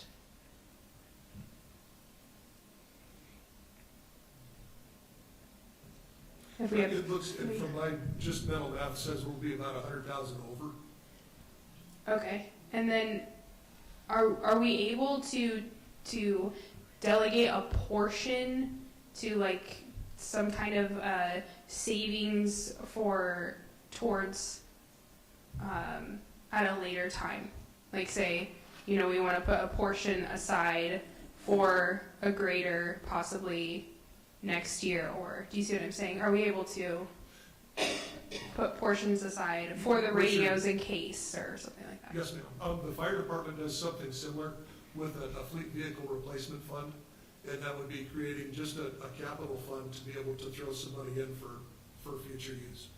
Okay, thank you. And it's one item that I haven't mentioned, I apologize if I, are, Oh, go ahead. okay, is we also, I would ask council to consider setting aside some funding for the library as well. So we need to, the library is going to need support.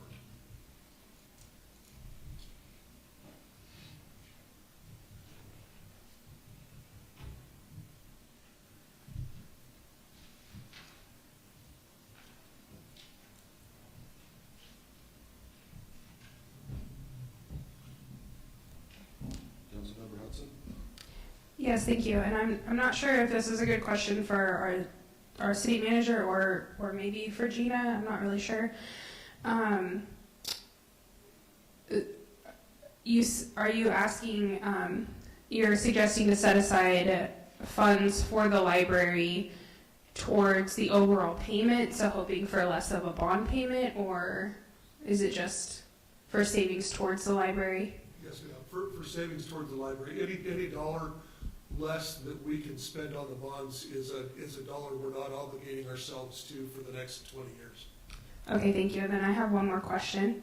The bond payment for the library, where in this budget, if we were talking about it this year, we were going to get the bond this year, where would that come out of the budget this year? The way that I would approach it personally, and I know we have a diverse group of folks who might approach it differently, but the way that I would approach it is looking at it, we have a $1.3 million surplus in this budget, that if we spent $10 million, we would be obligated to $770-some thousand of a bond payment. That $770,000 would come directly out of the budget surplus, creating a budget surplus in this budget of about $600,000. Okay, thank you so much. Yes, ma'am.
Yes, thank you. If I may expand on that, sorry, I was thinking about your answer for a minute. So you said what was the remaining amount then if it was happening this year? And we took the 770,000 out of the 1.3 million.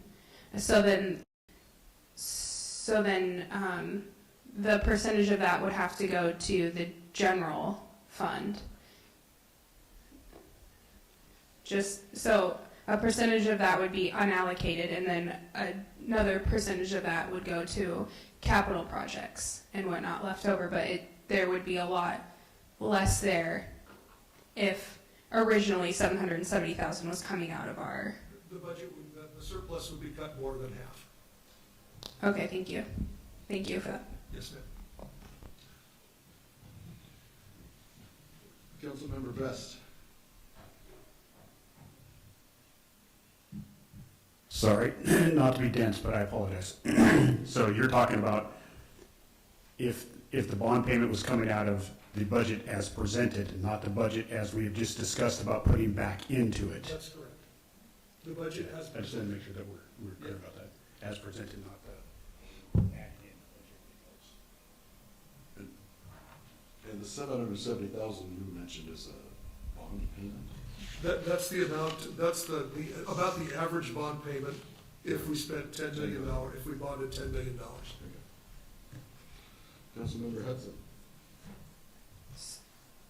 So with everything, so even with adding all of these things back in that were removed from this budget, that leaves even less left over than It would not the, be possible to add much of this back in with the bond payment. with the bond payment. It wouldn't be possible to add half of this in with the bond payment. Okay, thank you so much for the clarification.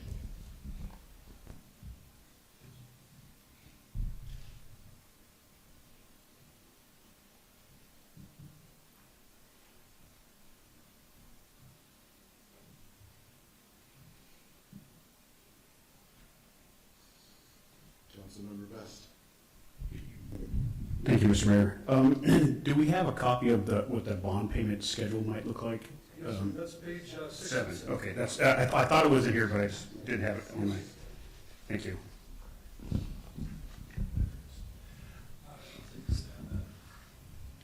Councilmember Alcantara.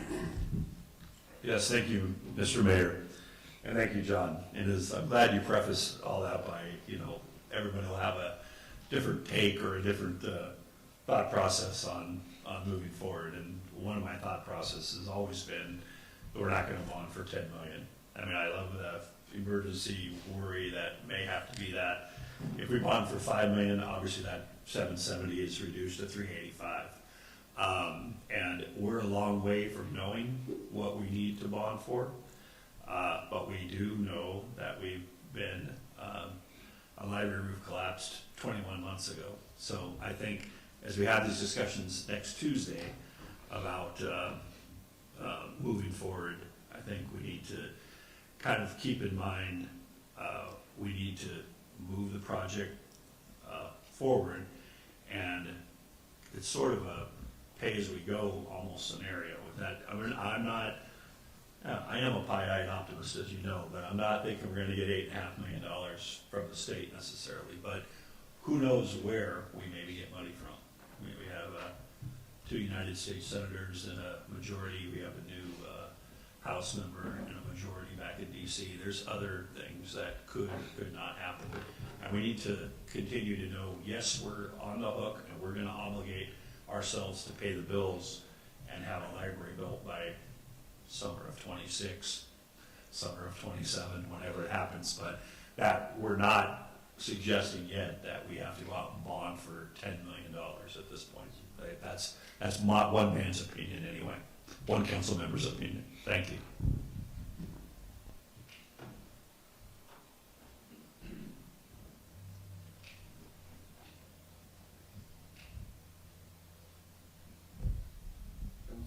Deputy Mayor Tudor. Thank you, Mayor. So, okay, with the cost of the projected cost of the library was that, we believe that 16 million? Is that correct? 16 and a half. 17.5 or was it 16 or 17.5? Well, I just think it's important for us to plan on that though, and just to be safe. I totally appreciate optimism. I just would rather, plan for the worst and expect for the best kind of thing. Because we're looking at doing about a $770,000 a year bond payment. I just think it's important for us to be ready for that. I mean, hopefully we're able to get better terms on this.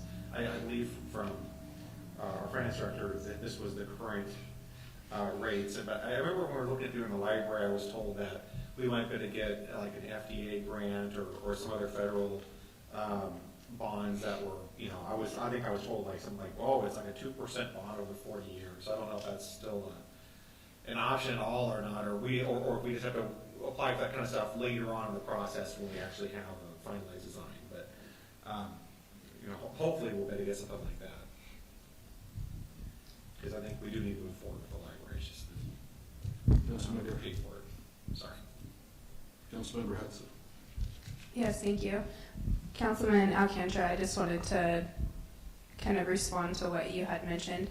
I think that I just wanted to bring to the surface the, like we're talking about all of these things that we are able to consider approving in the budget to purchase for the city, and that if we're just talking about just what's in front of us and like the funding that we have right now, I just want to make it clear to the community and also have the clear discussion with the council about what part that's coming out of and what that would look like for us, since those are the things we're talking about just right now. And I do also agree with you that I'm very hopeful that we can get some extra funding help for the library, and I, am excited to see the new library and whatnot. But I just was hoping to just paint a picture of what that could look like if that didn't come through. Thank you. Councilmember Graver. Thank you, Mr. Mayor. I'm just kind of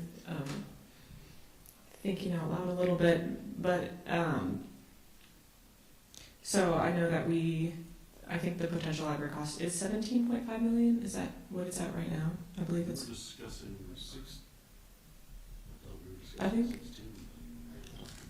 I'm sorry. It's the smaller plan was 16, and then it was 17.5, yes. And then the other plan went up to 18. Yes. So I believe we went with the 17.5. We went to the middle one. Yes. Which is 17.5. So we already have $5 million secured from the state, so that is 12.5 left, and then we have negotiations with the insurance company right now, which at minimum I believe would be around 3. So that leaves us with a potential amount of 9.5 to come up with, and that's not counting any sort of grant or if we are somehow able to get more money from the legislature. So setting that aside for a minute, just doing some math here. So, and Mr. Manager, I may have this incorrect, so just correct me if I'm wrong. So if we are to take your suggestion and move that 90,000 back from the airport and move that to, I'm sorry, I forget, the the capital budget. So then that would leave us a total of 530,000 instead of the 440,000. Is that correct? Okay. So from that 530,000, if we went with 3 public work vehicles at 90,000, and then the air packs at 60,000, and 1 police cruiser at 80,000, that would come to a total of 230,000. And subtracting that from the 530,000 set aside in that fund amount, it would leave us with 300,000 left for either setting aside for the library or putting towards the grader, or half to each. Is that correct? Sounds right. Yes. Okay. Thank you. That's just kind of where I'm at. Councilmember Hudson. Yes, thank you. This is a question for the city manager. Are we, for the insurance payout, are we looking at $3 million right now as the lowest, or $1.6 million? what we're looking at right now is negotiating with the insurance company. It's, we're in the middle of negotiating with the insurance company right now. And I think, this needs to go to executive session to discuss that for any further. Okay, thank you.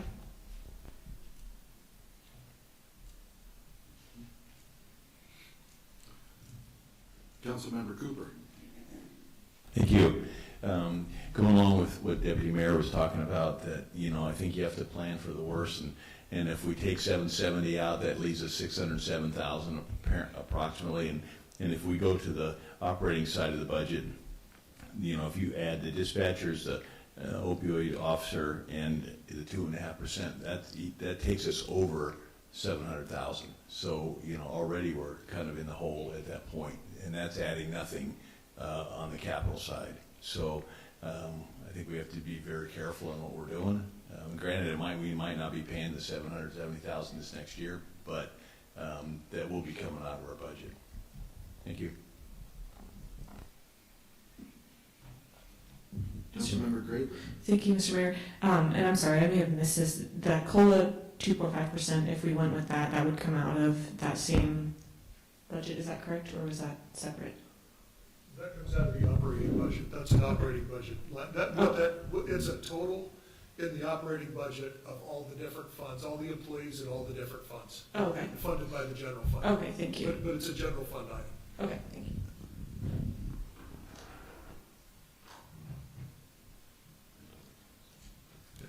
Well, the other funds are,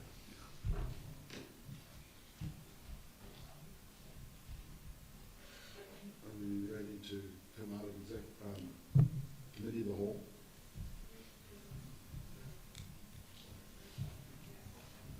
So,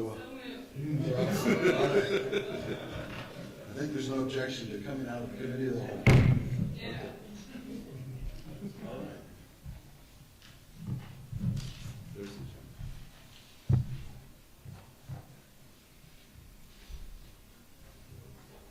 So, is there any action councils want to take at this point, or? Okay, we will go to audience participation. We'll open audience participation.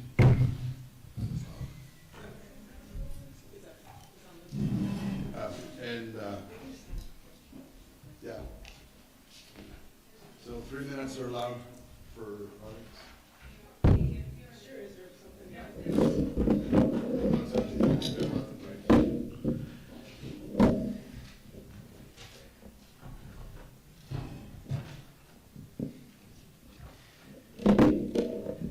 Wade Shelton, citizen of Palmer. I wanted to just take a quick minute to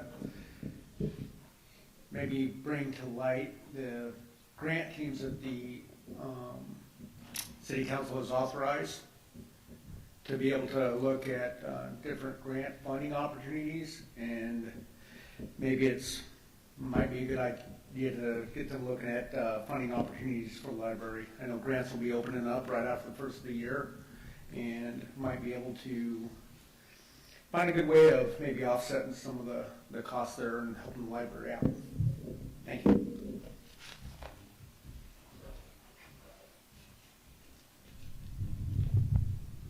Anyone else for audience participation? Thank you, Mr. Mayor and City Council. My name is Jackie Goforth.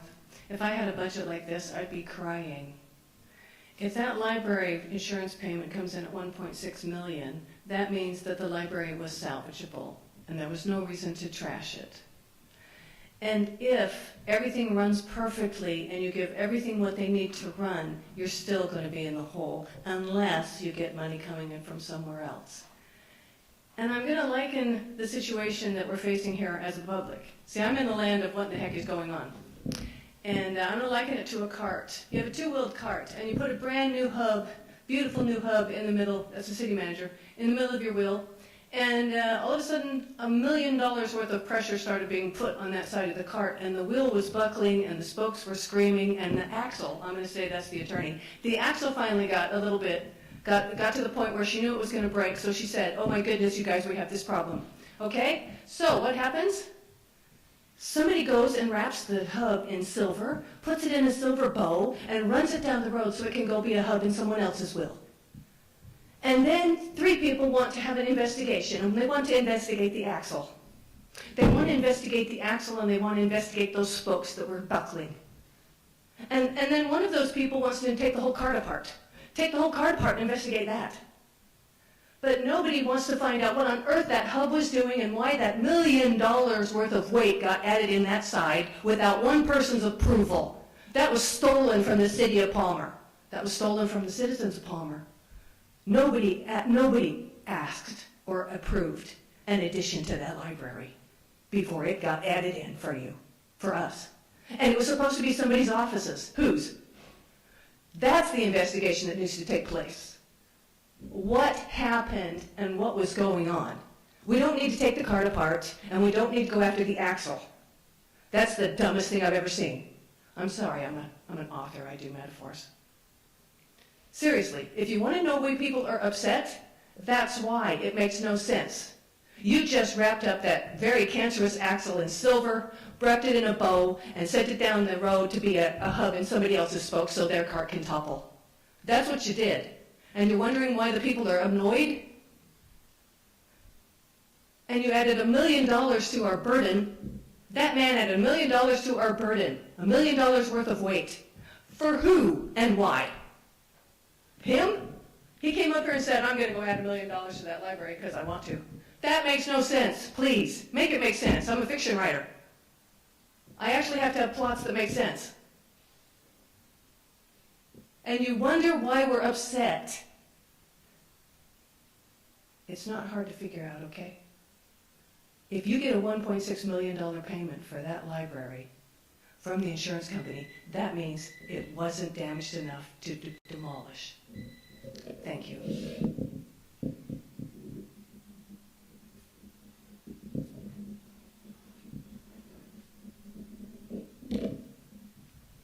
Anyone else for audience participation? Right to the mic.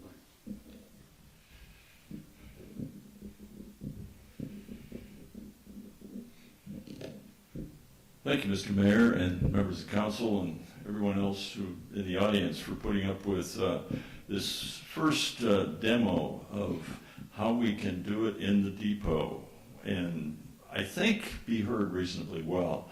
I appreciate your forbearance. We're doing a little dance here with some wired mics that work very well. And after a little bit of work, I think that all of the council members were able to speak and be heard. I checked in the back. This sound system works very nicely. So if you're sitting in the back, you're going to be heard back there. More importantly, you have a whole group of people out there. I haven't checked the numbers.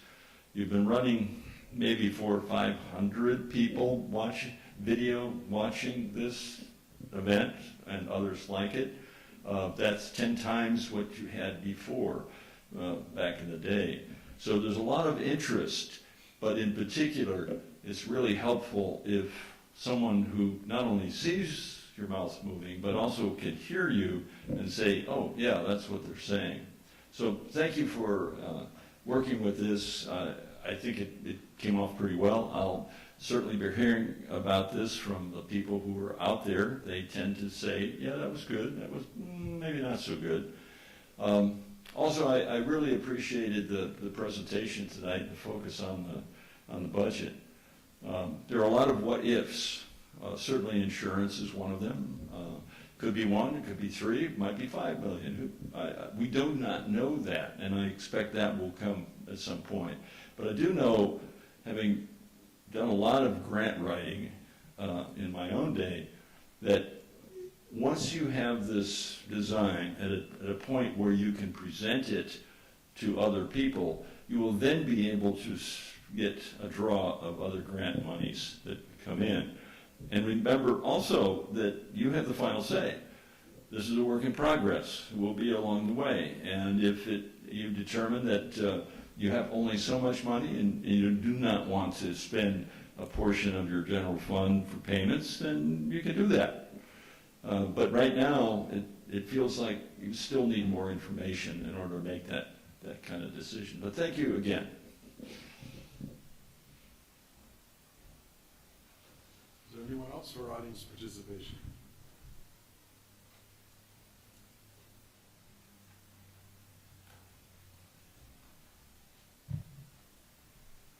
Okay, we'll close audience participation. Council member comments. Councilmember Alcantara, we'll start with you. Well, thank you, Mr. Mayor. Appreciate that. First off, I want to really thank our interim city manager.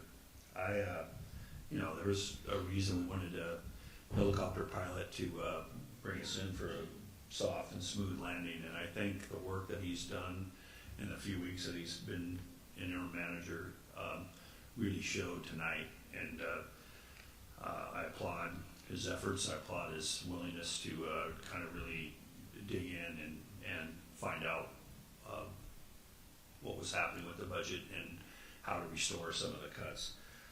I do want to point out that, at least as I understand it, we did approve a $16 million library, not a $17.5 million library. This previous city manager did try to increase it by about $2.5 million, but I think we got a vote that put us at the $16 million figure. So everybody should be doing their math based on that $16 million figure, I think. The other part I like to point out is that I don't want to be Pollyanna and say everything, money's going to come, manna from heaven's going to work itself out. But I do want to point out that I'm not willing to sacrifice public safety and even public works for parking money and setting money aside that we could access anytime we have to.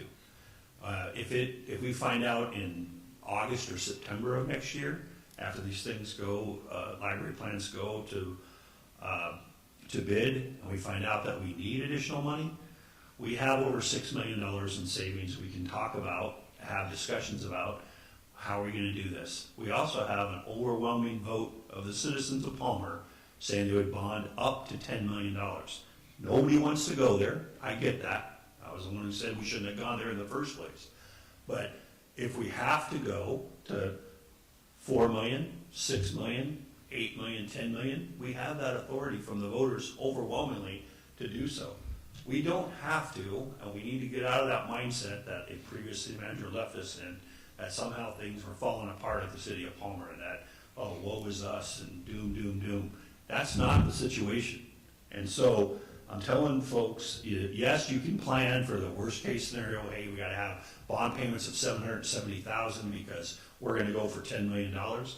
Or you can let the process play itself out, see what money you actually need down the road, and then have that discussion of, do we have to go to 3.5 mils instead of 3?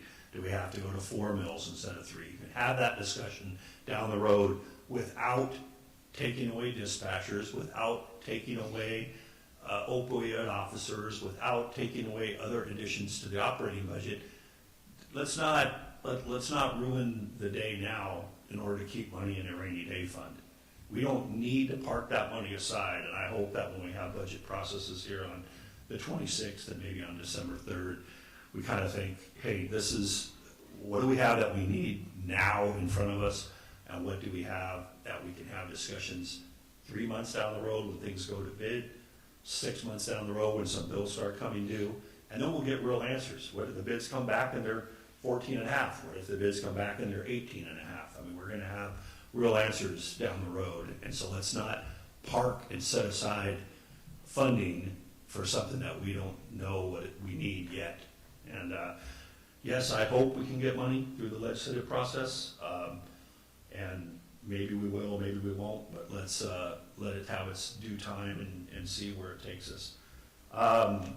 I enjoyed this time at the depot. I wish more citizens were here, but I'm glad to hear Mr. Molesky tell us there's potential people out there watching and maybe hearing us. I know I'm a rookie at this mic for sure, but I do think I just end by saying thanks everybody for being here. Thank you not just the Earnham City Manager, but the staff for doing a great job for us. And I think we're at a place we can move forward with a budget and hopefully here in the next 6 to 14 days, make some adjustments to the budget that was presented. Thank you. Councilmember Graver? Thank you, Mr. Mayor. Well, I don't have a whole lot to add to that. Thank you for your comments. I'm of a similar mind on the budget situation in the library as Councilman Alcantara, and also thank you for that correction. I didn't have that paper on me, so I appreciate that. Yeah, I don't have too much more to add, so that's about it. Councilmember Hudson? Yes, thank you so much. I did want to start by, I'm not sure, I'm looking for, I'm not really sure how to go about this, so you guys are going to have to bear with me. I would like to ask that we ask the city manager to stop negotiations with MATCOM, please. So I'm council support, or I don't know. I think we need to have a city manager in the position permanently to be doing negotiations like that. Second. Okay. We were going, you had started the process. I'm wondering if we. Mr. Mayor, if I may, but what's the process? Because who on this council voted to approve anybody making negotiation deals with MATCOM? I believe we were looking at a MATCOM update at our next meeting, so that's what I was starting to say. If we should have a vote at that time. Mr. Mayor, may I ask? Yes, Councilmember Graver. May I ask the city manager if he has thoughts on this as an interim city manager and not a permanent manager position at this time, if that's appropriate? I've been talking to MATCOM, and I was just, I need to ask for council's direction on which way you want me to go. And I'm asking for council support to direct him to stop negotiations with MATCOM until we have a permanent city manager in place. All right. I believe it's on our next meeting on the 26th, on Tuesday, there's a MATCOM update on the agenda, and I think that would be the proper time to discuss and take a vote on. That way it would be noticed for the public to weigh in as well. Okay, thank you. I also want to thank everybody for being here tonight, and I'm happy that we could come together and have this discussion and move the city forward with the budget. Thank you. Councilmember Best? Thank you, Mr. Mayor. This forum wasn't a bad forum. I didn't mind the acoustics in here. It was easy to see everybody, and I'm just, it's so different having all the public being so far away. Normally they're right up close and near, so hopefully everybody was able to hear. Hopefully those that were listening on the radio were able to hear as well. I'll try to do a little bit better with the microphone. But I appreciate the manager of his pragmatic way of presenting the data to us, and then it makes the hard decisions back in our court that we're going to have those discussions on. Thank you. Councilman Cooper? Thank you, Mayor. I wasn't here last meeting or so, but November 11th was Veterans Day, and I want to thank Deputy Mayor. He was at the ceremony in Wasilla, and kind of off the cuff, he finagled his way into giving a speech, and he gave a phenomenal speech that I think that you can be proud of. I was proud of as a veteran to hear what you had to say, and you can be proud of as the person who delivered that. I really appreciate that. I also want to thank all the veterans and their families for all their service and their sacrifices that they've given over all of their years. So, thank you. Thank you so much for the kind words, Councilman Cooper. Thank you. You know, the hardest thing with this budget is, I think a lot of us, when we get on city council and our new city council member may have the same idea, but you kind of go there, I'm going to cut the fat. And there's really not a lot of fat to cut. The city runs really lean, and that's kind of what makes our job so difficult, is that it's run so well. I mean, we're running trucks from 2001. I mean, it makes our jobs a little more difficult because we really have to go through and all the things that our departments want are all important needs, like, you know, a grader and other things that are important. And so we have the difficult task of having to go through and just prioritizing based upon year. And it's just one of those things that we have to go through as a process that I kind of wish that there was something we could look at and just, you know, line item cut. But again, the city's run very well. The department heads are doing an excellent job. And they're making sure that your taxpayer money is spent wisely. And I'm hopefully that we can get this budget done here at the end of the month or early December at the latest. And I really appreciate what our interim city manager has done. He basically had individual meetings with us to go over the budget and explain things in detail, and that was very illuminating, and it was a really good idea to do that. So I just want to say thank you and kudos to you for doing that. And yes, I want to thank the deputy mayor for attending. I asked him to attend. I was on base at the Veterans Celebration, and I had heard from one of the chaplains I know on base told me that the deputy mayor did very well at presenting that. So, yes. I'm sorry, I just want to make a quick comment. My phone is broken right now, so if any constituents or other council members are trying to reach me, my email works, but I'm not sure how long it'll be until my phone works again. Just wanted to say that. Little public service announcement. Okay. All right, then we'll be adjourned.